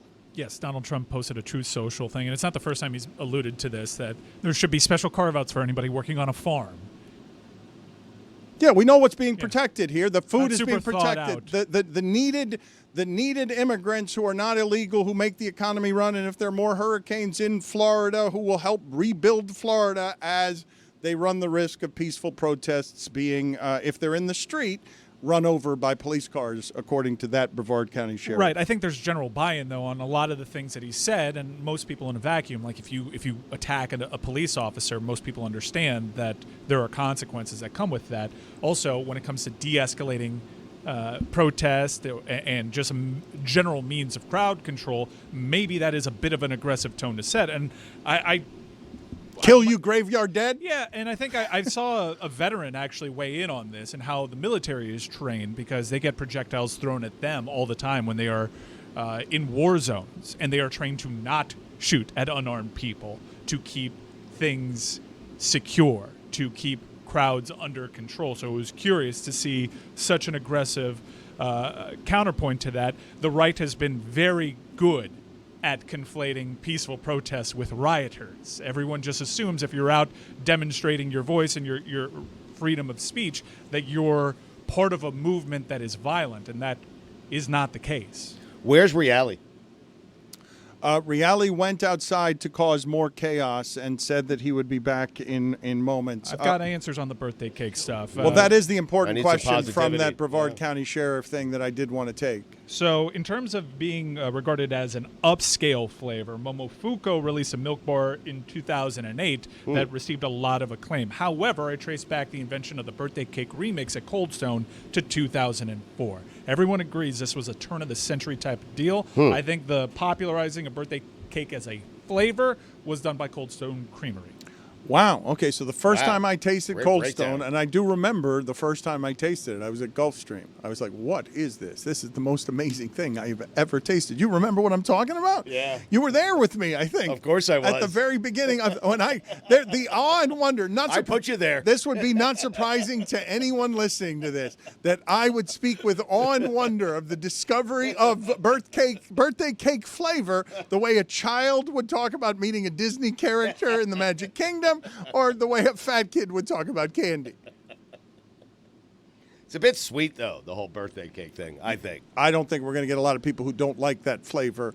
I do think the hockey conversation, though, is interesting from the Oilers' perspective. Like, I understand that our love and myopia of this little weird thing in South Florida that represents something more excellent than just about anything we've ever known, because we're on the cusp of making this an all-time team. Like, when I say the all-time team. They're on the cusp, Yes, but you've got the 72-73 Dolphins. Yep. That's 50 years ago. You've got the Heat of LeBron and Wade. Yep. And we are a game away from this thing representing like the greatest excellence we've ever known in South Florida sports, deserving of all the praise that it gets from everywhere, because everyone in the sport understands how great this thing is. It's a crazy thing to watch them get the respect of everyone in the sport, and to watch Edmonton's fan base, which cares so much about this, and Canada's fan base, which cares so much about this, have to watch this be great in Florida for 10 years. Watch Florida take over, because it's South Florida taking over from what Tampa was doing. For Canada to watch this has to hurt so much and be hard to understand. They've got the best player in the game. Which is why they often go to state taxes. Well, I think people who love hockey also understand that. It's who the Panthers are doing it against and how they're doing it. They're doing it against what many people will say is the best player of this generation, and they're doing it against a team that many people say are more talented than the Florida Panthers. Like, they have the best 2 or 3 guys on the ice. You can debate that all you want, but they're doing it against a team that's supposed to also be historic. I have information here that our bet is rounding into shape, but that also Tony Reali wants the Tony takeover to continue. And I think so far, I'm not going to call it a failed project, but a couple of the things that he has tried to do as part of this takeover have landed less well than I would like, which works better for our show than most things, but still puts a bounce house in this room uncomfortably over my shoulder for reasons I can't explain. I also don't understand why he inflated it upside down. Why are you saying like this is going to be? you have to have a positive attitude. Come over here. What are you doing? What's happening Addison right and now? Ari are gonna walk over this. What is happening right now? Well, if you have a bounce It house. seems like a liability. No, I mean, guys. girls, can you go through there with Uncle Tony, bologna, macaroni, pepperoni? We've got the and then we Stanley have Cannon over here. Hold You have on, the Stanley Tony Cup. Baloney. Come on. We've got the Tony Stanley Baloney's Cup coming in. final right now. want Tony you girls. Phony Baloney. Nice, Tone. All right, this is not what. Okay, be the careful. bounce. Whoa, All right, let's not hurt Very anybody good. here. Nice all right, slide. That was all right, very all good. right. This I'm very worried. impressed. I'm worried about the dangers and the Okay, liabilities Uncle of a Dan child is a being very, harmed. very salty guy, but he needs to embrace the positivity, and I love what you're doing there. think you're sucking up too Maybe much Uncle Tony Baloney's going to get out of here for a second because Yeah. I'm Yeah. throwing off Structural the weight. integrity. Blade in the air, yeah. But I wanted to meet my new friends. Tony Baloney's a little heavy for the bounce house. The bounce house appears to be falling apart. Weight limit. I feel for this gentleman on Father's Day allowing his children in our care. We have a wonderful about to family catch Very from bad judgment East from this Texas. family. Very Baby bad Cannon judgment. is He's with about us. to retire. And then we have a family from Indiana These here are as well. borrowed children. These are Please be careful. children kids. belong to all of us. There These are are too many wonderful. kids in here. Like This any of is these what phrases. positive. Look, are you having fun? Ari, Addison, are you having fun? Yes. Does this slide have Yes. water? Is this also something that has? No, this does seems not have water. dangerous. This can. comes straight from the That's a can. child's Last foot. one. I just Very saw. nice. Last Yes, one. yes. Last one. Want me We're to get going for the water? last one. See. So I wanted to ask the girls: do you think the Panthers should lose Game 6 on purpose to have a Game 7? Because that's Yes, what you think that is a very I do positive. Think, I do think it's positive. Good for the My sport. friend is a grouch. You Good. know who Oscar the Grouch is? You wouldn't know. That was an old man from a long time ago. But this is Oscar the Grouch with a little. You cookie realized monster. halfway through, didn't you? Yeah, She's well, not You gonna had do that. kids. How do you Oh, go man. Oscar the And he just Grouch got there? defunded. That's all. You're a father. trash Are you can. not Oscar the Grouch? Okay, yeah. There we go. How do you not know Well a more done, modern sweetie. reference than You guys Oscar set the Couch, the world Grouch? record. Excellent world work, record kids. for bouncy houses. Walk with me. Thank you. That's Mr. Dan Oscar the Grouch. Call Yeah. him the Grouch, okay? Yeah, the Grouch. And this is Mr. Stu. Mr. Okay, Stu's that's a fun lot guy. of respect. High A lot of fives. respect for Yeah. Thank you Stugotz. so much, girls. You made my day more positive because Thank you, this Tony. Grouch doesn't understand. That's right. Kids need to play. Okay. Thank you, Tony. It's good to see you again. That'll be here all week. Well, that worked. I don't mean to threaten you guys, but that'll be here all week. The bounce house? I hope the bounce house isn't here all week. I hope we have another clip set up of Greg Cody there from the parade last year so that we can do this again on Wednesday or after Game 7, either day. I want you to imagine this from Edmonton's perspective for a second straight year. I want you to imagine Edmonton with the best player in the sport losing in either 6 or 7 games and having to endure a face full of this again. Greg, you feel vindicated? How scared? Hold on a second. Chris, Hey, you too. Chris, Thank you. Chris, how scared? that? How scared was your father? Do you have any idea how scared he was in the press box? Because he was legitimately fearing harm, that someone would harm him after the game if they lost. He was trying to act when I talked to him like he wasn't feeling the pressure of the whole McDavid thing, and I was feeling the pressure of it. So I don't know how he wasn't, but this is such a ridiculous shot we have Greg, right your here. honest appraisal, you were scared. You were scared last night, right? I just told people that you were telling me, hey, Dan, you might have a liability issue on your hands if I get hurt after the game tomorrow night or last night because someone hurts me after the game after they've lost. He's too engulfed in the celebration. It's hard to hear with the crowd. Yeah. Thank you. Thank you. Another fan over there. Thank you. Yeah. Can he no Yeah. Can he She no looks longer familiar. hear me? He All doesn't right. care. Must be a coincidence. We'll come back to Cynthia him. look-alike. Stugotz, I have a couple of things that I need to get to. One of them is NASCAR related. Right. And also, what are you laughing about, Billy? Just Greg saying it at the end of the clip, a Cynthia lookalike because she was walking in as the parade was going by. He really sold the whole parade. He really did. I thought there were a lot of people there. There were not. We've got the bet locked in with Zaslow, I am told. But before we do that, let's get to the NASCAR sound here and video. Mike, what's the setup we need on this? So the setup that you need is Carson Hocevar is this new hotshot driver that's in the Cup Series. A lot of people think that he's going to end up signing with Hendrick Motorsports, which is like the prestige brand for NASCAR. He's got a lot of learning to do, and he's rubbed some drivers quite literally the wrong way. And in a couple of weeks, over the course of a couple of weeks in the season, he is unfortunately, not by his intention, just by driving like a rookie, taken out Ricky Stenhouse Jr. in a couple of races. They almost came to blows last week. Remember, Ricky Stenhouse was a dude that punched Kyle Busch in the face at last year's All-Star race. He's capable of some violence. So, you know that scene in Happy Gilmore where the ball lands on Jaws' foot and they're like, what are the chances? Hocevar wrecks out once again in Mexico City. I don't think that guy is named Jaws. I think he was just Jaws in the 007 franchise. I don't think that guy's name His name is Jaws. His name is not Jaws. Well, Vern Troyer was referred to as Mini-Me for a very long time because it was an iconic role. That was his name. Yeah. So Hocevar wrecks again. However, he takes out the one person he shouldn't have taken out, which is once again Ricky Stenhouse. So after the race, Ricky Stenhouse exchanges some words with Carson Hocevar. I'm going to beat you. You're a lap down. You got nothing to do. Why are you going right into me? Second time. I don't give a damn. I don't give a damn. I already dressed. I already get back in the I'm going to beat your ass when we get back to the States. Pull up. Pull up. I guess he's worried about what the laws might be in Mexico. Right now, he's like, not going to beat his ass there. But when we get back to the airport in the United States, that's when the ass kicking is going to take place, right when we get through customs. I don't know if we have the IndyCar video. We'll take a second to cue that up, but it wasn't even the best video from the Motorsports weekend. We had to change the music to something royalty-free so we wouldn't get pinged on the YouTube, but this is exactly how this went on the broadcast. Joseph Newgarden, who is basically a parody of an American race car driver, leans into his good looks.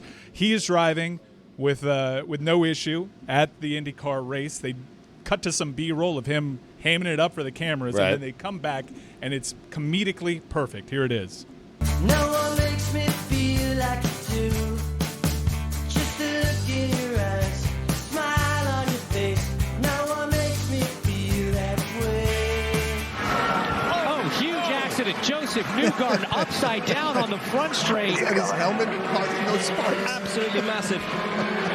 Exactly how it happened on the broadcast. Everything good, adult contemporary music, hamming it up for the cameras, cut back live. He's upside down, his head is dragging across the asphalt. One more time, please. And those are sparks coming from his helmet because that's his head. That seems like a lot of friction to cause sparks all over the place. Re-rack, one more time this video. This is how it happened on the broadcast. No one makes me feel like you do. Just the look in your eyes, smile on your face. No one makes me feel that way. That's not a small amount of sparks either. Oh my God. It's horrifying. Dan, this is what I was worried about when we had the kids in the studio. It sounded noisy back there. It sounded unsafe. Yeah. It sounded dangerous. This begins the Reali takeover for the week. I want to play him some sound here of Charles Barkley. This is after OKC wins that game late to make it 2-2. Here is Charles Barkley, biggest star in all of sports broadcasting. Yeah, I think they're in trouble because when you have a team on the ropes, you got to finish them off. If you go up 3-1, you're in great shape. But now you go back. You know Oklahoma City, number one, got a better team. They got a better team. Now they're back to their original starting lineup, which will be better next game. Then they realize, like, man, missed a lot of shots. We got to play. We got to play our bench more. We're back to the thing that got us to the NBA Finals. We're gonna go back big. We can dominate them on the boards like we did, and they're going back to Oklahoma City. I think this series is a wrap. Oh, it's a wrap. What? It's a wrap. What? Barkley's declared it's a wrap. Jaws from 007 is on the screen. He was terrifying. Series is tied 2-2. It's as exciting as it could be after 4 games. The series is over. It's a wrap. Each team has won a road game. It's over. I understand because the NBA dropped the ball and they didn't have a finals game on Father's Day. We're not talking about it. Terrible that was job. a gut check victory for OKC It was. on Friday. It's a great series. That was a championship resolve. They were dead in the water. It's over. Don't have to watch I think the anymore. series is a wrap. I'm going to give you guys the stat again, lest you not understand what OKC just did. It wasn't just the third lowest assist game of the season for OKC, and all three of them are in the series. Like, Indiana is not allowing them to play the basketball they want to play. The Pacers had 1 field goal in the last 5 minutes, 1 point in the last 3 minutes, but anytime a team has put up the stat line OKC did, 10 or fewer assists, 15 or more turnovers, less than 20% from three, that team is over 82 with that stat line. Three threes. All mid-range game and free throws. And Reali's smiling because I got notes. I didn't know you did it like this. Look at this chicken scratch over here. Gnats and dinosaurs and yes. Read them to us. Yes. I know what that's about. Yes, read them too. Yes, we can read. Reveal the notes. We fly by the seat of our pants. What happened with the here. dinosaurs? I used to take points away and around the Extinct. horn when I saw somebody's eyes go below the camera, so I know they taped something on the camera. Yeah, that's You're what anti-play. We would deduct points for that. deduct right? points, Yeah, absolutely. of Stu, that happened to you once. Well, but wait a minute. did. You were telling me before you left the studio that Mike Ryan is going to get in the pantheon of all-time bad takes of Around the Horn's 23-year history, that he's got a comparable bad take to some of the worst ever given on Around the Horn. If he goes out and wins a cup and is the Conn Smythe Trophy winner, I mean... And you said he was a bad player at the start He's of not this. going to be a Conn Smythe winner. Let's stop that. Don't speak that into existence. What if he has a hat trick tomorrow night? That certainly tightens the race between. And then he another and one, Sam Game Bennett. 7, too. Hat trick and a loss tomorrow night, trick and then and a another loss. hat trick and a win. I got to tell you, seven. McDavid needs one of those. It's a must-score game for McDavid. Not a must-win. He has to score a couple of goals. Well, it is a must-win. And meaningful goals. And a must-win. It's not a must-win. It is a must-win. It's a must-score for McDavid, okay? He needs to get the Oilers out to a 2-0 lead, period, end of discussion. It was a bad sports take. Thankfully, I capitulated on that sports take, but my general point on him is, I mean, you can't prove me wrong on that. He's a bad dude. Bad. Not happy for him. The all-time Around the Horn worst takes are. Well, Pablo Torre picked a 16 over a 1 seed every year, and of course, as history and fate smiled upon all of us, the other 16 won. Minus 150 points. Oh, there we go. That was there's multiple all-time bad takes from Stu here. Yeah. One of them being that face that he's making right there. Yeah.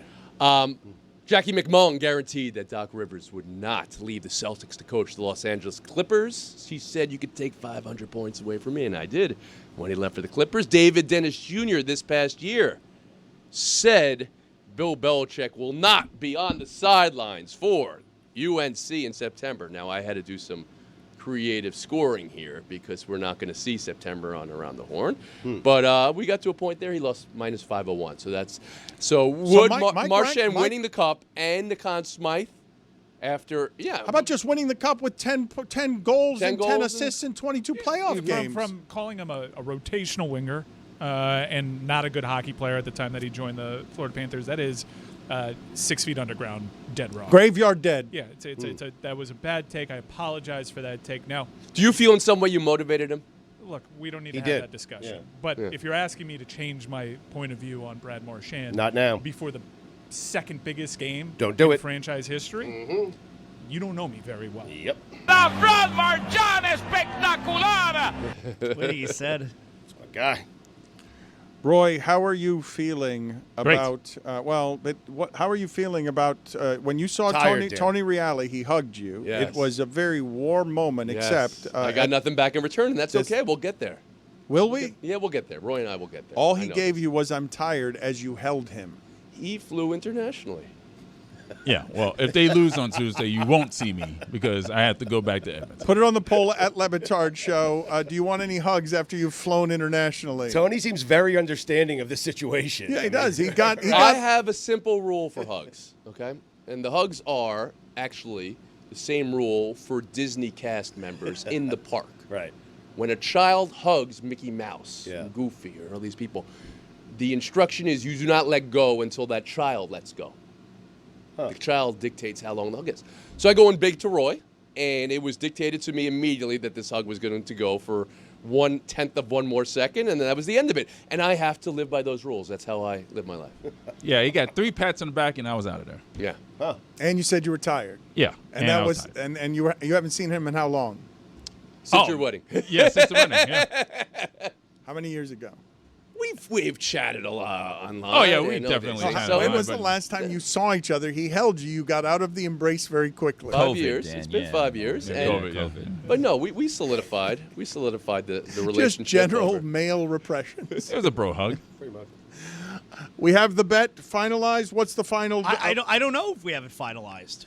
We decided to not take a side in tonight's NBA Finals game because all you Hoopers tell me that when OKC wins, they win big and they're favorites. So we're not going to do a spread thing here, but we're going to do something based on player performance. If you check DraftKings Sportsbook, it is a price plus 145 bet to take the over on Shai Gilgeous-Alexander.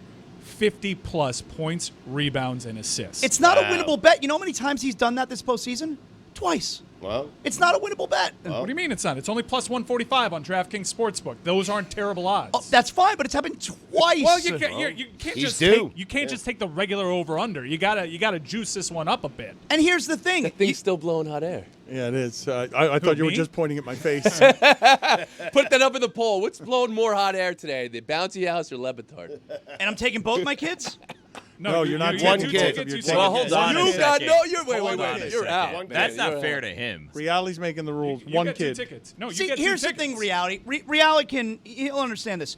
I'm all about show material.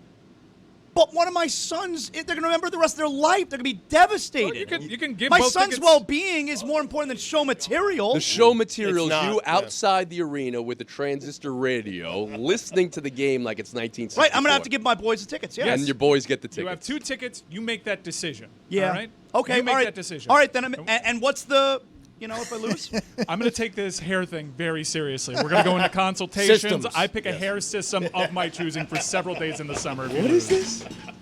Reali was just telling us what he's doing later this afternoon, about 5 o'clock tonight, around the horn time. And when he was telling us what he was doing, Stugotz was saying, you were a handsome devil back then, because Right. Reali is going back to watch. Thank you. He's The going devil. back to watch one of his first shows or his first My first show hosting Around the Horn, which was after Super Bowl 38. It was the Janet Jackson halftime show. Wow. I want to watch this in full. I want to be an older man now, going back, looking at my younger self. I'm going to play through the emotions of that. I want to hear Woody Page, and Jay Mariotti, and Bill Plaschke, and Kevin Blackstone rip it up, because I remember a lot of that show, but who remembers the takes? I want to hear what they said, if they thought Brady was going to be an all-timer. And what I was saying is Tony is smoking hot right now. I can't imagine what a younger Tony Reali looks He like. called you a handsome devil Yeah, when you were yeah. younger. But where you're going to do this with Izzy Gutierrez? Yes. Who else? Where are you doing it? Where are you doing it? Where? YouTube Live, my friend. Okay, but on you were kind enough to set that up once before. It worked out pretty great. I'd love to have anybody in the universe who's been reaching out over the last couple months. I've tried to respond to as many as I could. We're into the hundreds and not thousands, but I know I'm going to get to you all. I'm going to get to you all at some point, but maybe come on the YouTube Live and we'll watch a show and we'll watch a man look at himself in a younger age. It's like a scrapbook with Tony Reali, 23 years, about 5 o'clock today. Tony, I know you got to go get ready, so good seeing you. And he'll be here all week trying to ruin the proceedings. Good job today, Tony. Yes, the failed bits are better around here than the bits that work. We're going to get to Juju and against the spread in a second, but Roy, the Big Mac thing that we did today that did not work, because we've been trying to get Big Mac off the ground for about 3 months now. Chris Cody has been working. Billy, what can you tell me about this project? Yes. What can you tell me about the Chris Cody project that has Big Mac's takes from the underground garage being something that takes off here nationally and internationally? I think that he took off today because he was working on that. Like, he was up against a deadline. Yeah, he was crossing the T's, dotting the I's, he's been finishing it up. crafting some things that he doesn't think are ready. So he sent me a couple of items for my perusal that he wasn't quite thought. He had to go back like 7 times to Big Mac. Big Mac's take of the day.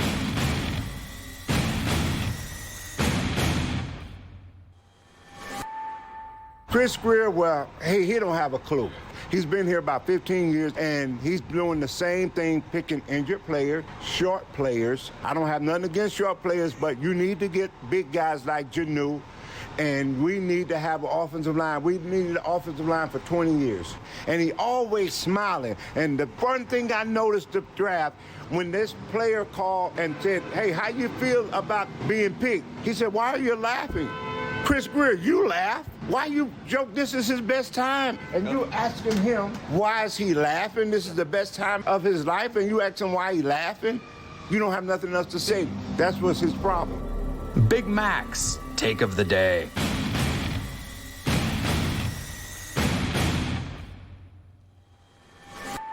He's been working on it for months. Had to take a day off today because it wasn't ready. Heard that. Right. Yeah. Let's hear he tried it twice. Let's see what he has for us on the Dolphins schedule. Big Mac's take of the day. The imaging is good. Fantastic.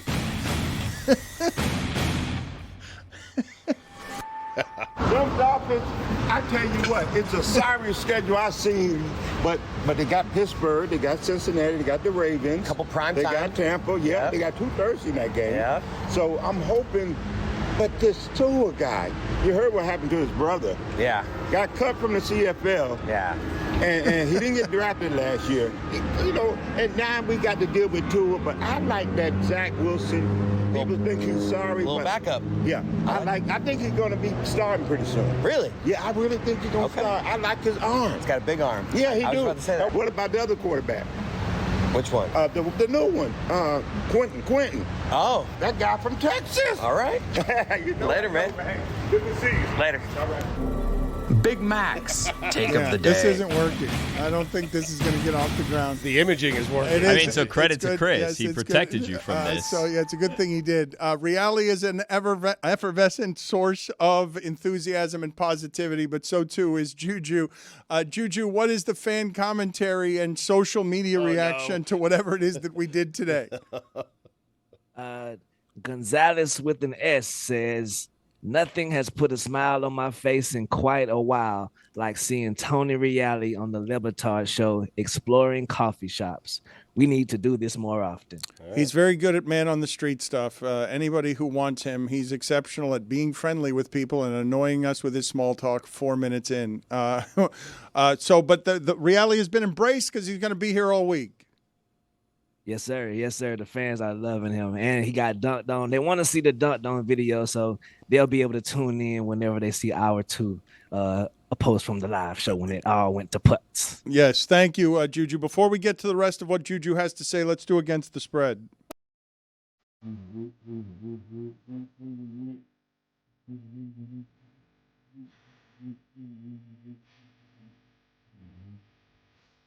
All right, it's time for Against the Spread. It's presented by DraftKings. DraftKings, the crown is yours. Billy, go ahead and start. Oh, okay. I'm going to take Juju's Phillies -1.5 against the Marlins tonight.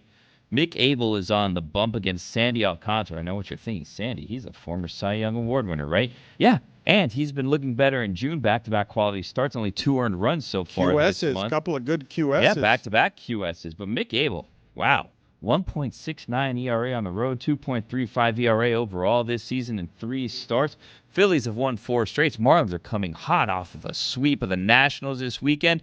But I think the Phillies are going to get it done. -1.5 tonight against the Marlins. Against the spread. Against the spread. Mike, go ahead. I'm taking Flamengo -1.5 tonight in the Club World Cup. They're going up against a Tunisian team, Esperance.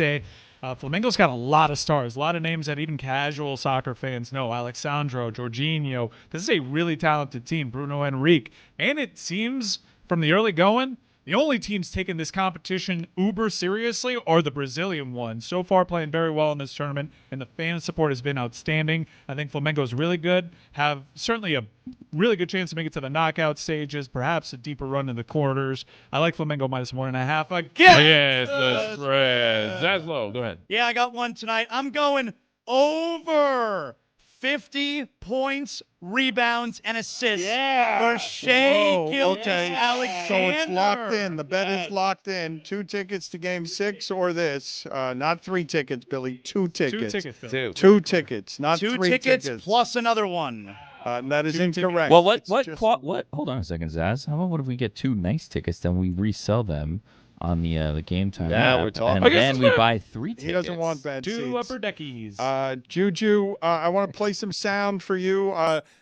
What do you make of Gino Auriemma? No one is doing what Gino Auriemma just did to Caitlin Clark. I have not. I have heard the accusation that shade has been thrown at Caitlin Clark from one of the most majestic voices in the history of women's basketball. Gino Auriemma has some shade for Caitlin Clark that I had not heard anywhere. The delusional fan base that follows her disrespected the WNBA players by saying she's going to go in that league and tear it apart. These people are so disrespectful and so unknowledgeable and so stupid. And Diana said it best. This kid's in for a rude awakening. This kid's on the wrong team. She's got the wrong skill set to handle the physicality of that league. This rookie class isn't even one of the best rookie classes in the last 10 years. She's just not built for the physicality of this league. And she's not quick enough to get away from the physicality. Ooh. When was that? It's a terrible take. I mean, when did he say that? Ooh, it can't be. It can't be recently. Right, because Caitlin Clark returns with 32 points, 8 and 9, while hitting 7 threes. She had and they beat the number 1 team in the league, the unbeaten New York Liberty, upon her return. Gino, sir, you may be the joker of the day with that take because I do not agree. That has to be an old clip. Of course. I mean, clearly. I mean, it must be super embarrassing to be that wrong about an individual player and their performance. I mean, she has several WNBA records. I feel that guy is an idiot. If she didn't get hurt, There was no reason for that there. If she didn't get hurt this year, she would definitely be in the top 2 running right now for the league MVP. I think Nafisa Collier is going to take it because of that and just her overall greatness. But she's a top MVP candidate in year 2. So, yeah, he's definitely wrong on that. She definitely took the league by storm, set a WNBA record for points in a season, has the WNBA record for assists in a game, was Rookie of the Year. Yeah, she entered that league and dominated it. But we know nothing. So not a rude awakening for Caitlin Clark then. There was no rude awakening. There was no awakening of any kind. It was are there any other kind of awakenings other than rude ones? No. Spiritual. Oh. Thank you. Maybe. No to maybe. Quick. Way to go, Mike. You got to move off of his position that he cared a great deal about right before that. Any other WNBA thoughts from the weekend, Juju? Yes, Angel Reese recorded her first triple-double this weekend in the Connecticut game versus Connecticut. She had 11 points, 11 assists, and 13 rebounds. So congratulations to Angel Reese. She gets a lot of flack for not being as good or the quiet comparative thing like Larry Bird versus Magic Johnson to Caitlin Clark. I think that does her a disservice because she's just great on her own accord. So salute to Angel. Juju, I don't know if we have enough time to go through the polls. I put myself on an island today, and I'm very curious the results of one poll regarding O.J. Simpson. Do you have some poll results? We're going to get to us? the polls in a second, Michael. We're going to get to slow down. It was a very I'm vulnerable. with Mike. There's some urgency to it. We'll get to it in a second. Vulnerable. But we've got to talk about Michael Beasley and the Big 3 drama. We got to talk about Dwight Howard. We haven't talked about the U.S. Open. We've left a lot of meat on the bone today. Yeah, I mean, a lot of Big 3 drama. It's like they told him, yo, we need to spice this Big 3 up. Dwight Howard was about to fight Lance Stevenson. Jordan Crawford put his finger up Lance Stevenson's nose. My brother Steven Jackson had a couple of choice words with one of the players. It was like the Royal Rumble out there this weekend. Welcome back, Big 3. It is fun. I believe, if I know Juju at all, Roy, I don't believe that you have pleased Juju today with your attitude where you get to experience some of the most majestic things in sports, but you complain about the flights. Oh, don't put me on that island there. I don't. Yeah. I believe. It's a happy tire, Dan. Okay, it's a happy tire, but Juju, I just know Juju well enough to know that the absence of gratitude for the things that we get to experience around here in sports is something that he usually takes inventory of. Yes, and a lot of the YouTube chat as well. Like, we are so blessed to be able to call this our job, and some of us get to travel to go to these epic games that people only dream of going to. So when you complain about it, sometimes it doesn't go over as well with the fans as you think it does. Even though you may be tired, I think you should remember that. So a lot of fans out here on the forklift, on the tractor trailer right now, listening to our show, wishing that they can go to Zaslow saying he doesn't want to go to Game 7. Doesn't even want to win that bet. Why do I have to want to go to another country when I can watch from the Zaslow Mansion family room? I don't want to go. Mm-hmm. That's understandable. That's a lot of. I've been watching all of these games as well. I don't see how y'all do it all year. My heart is about to explode out of my chest every single time down the ice. I'm thinking, oh no, here comes McDavid again. Oh, thank God, Draisaitl. Oh, it's like so nerve-wracking. So I understand you're not wanting to go, Zaz. What about the guy in the tractor trailer? Does he have to fly from Edmonton? What's going on here? That's a fair question. I mean, if you fly from, I see if you had to walk from Edmonton or maybe bike from Edmonton. You sat on a plane, you got in a car. Yeah, you sat on three flights. Yeah. It's not necessarily hard work, is what I'm saying. You're not doing brain surgery to and fro, if you catch my drift. So, you know what I mean? Let's celebrate yourself. Good 16 job, hours. Roy. 16 hours. Right. I'm just Okay, saying. he's not going to to take your advice, Juju. He doesn't want any of your positivity. He wants to be tired. Go ahead and update Mike's poll question so that he can stop being grumpy. Also, happy Men's Mental Health Awareness Month as well. Let's get straight to the poll. The poll in question. Do you miss O.J. Simpson's Twitter contributions? Wow. 53% of the audience says yes, they do. All right, Congratulations, Mike. Mike. Yes. Hello, Twitter world. It's yours truly. It's O.J. Mahomes. I'm just saying. Did you know that there used to be a hockey team named the Vancouver Millionaires? That's the last time. Original six. Yeah. That is the last time. The Vancouver Millionaires is the last time that somebody has scored as many road goals as Brad Marchand has during an They NHL won a Stanley playoff. Cup. It was 1922. I didn't even know there was ice back then. You're letting Oriema slide. Terrible take. 89. It is a terrible take. 89% of the audience says no, they did not know that. Do you think the style of play holds up from back then? Is Labor Day a big holiday? 57%. Zaslow already told you it's not, right? Surely, there should be no poll. Surely this poll is going to come back 57% no, right? Well, moving on. Yeah, thank you. Thank you. Yes. Does every party get made better by adding a bouncy house? This one was not today, I didn't think. 80% of the audience says yes, it does. Wow. Those are just it's a cesspool for litigation. Yeah. That's what that is. Put it on the poll, That Juju. and the trampoline. Put it on the poll, yes, at Le Batard Show. Are the trampoline and the bounce house cesspools for litigation? Also put greater cesspool for litigation, the trampoline or the bounce house. Do you love birthday cake flavored things? Everyone does, right? This has never happened before on the history of our show. Get out of here. 50% of the audience says yes. man.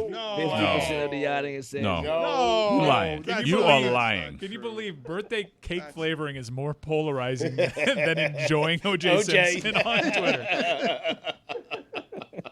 Right. Last poll. When did we stop calling them toupees? Did we? We've stopped, right? They're systems now. They're hair systems now. It's a piece. 60% of the audience says yes. And those are your polls. I am rooting so hard for Shea Gilgeous-Alexander to have 49 points. Keep trapping them. Keep doubling them. 49 Come on, points, Rick. no assists, no rebounds. None of that zone shit tonight, Rick.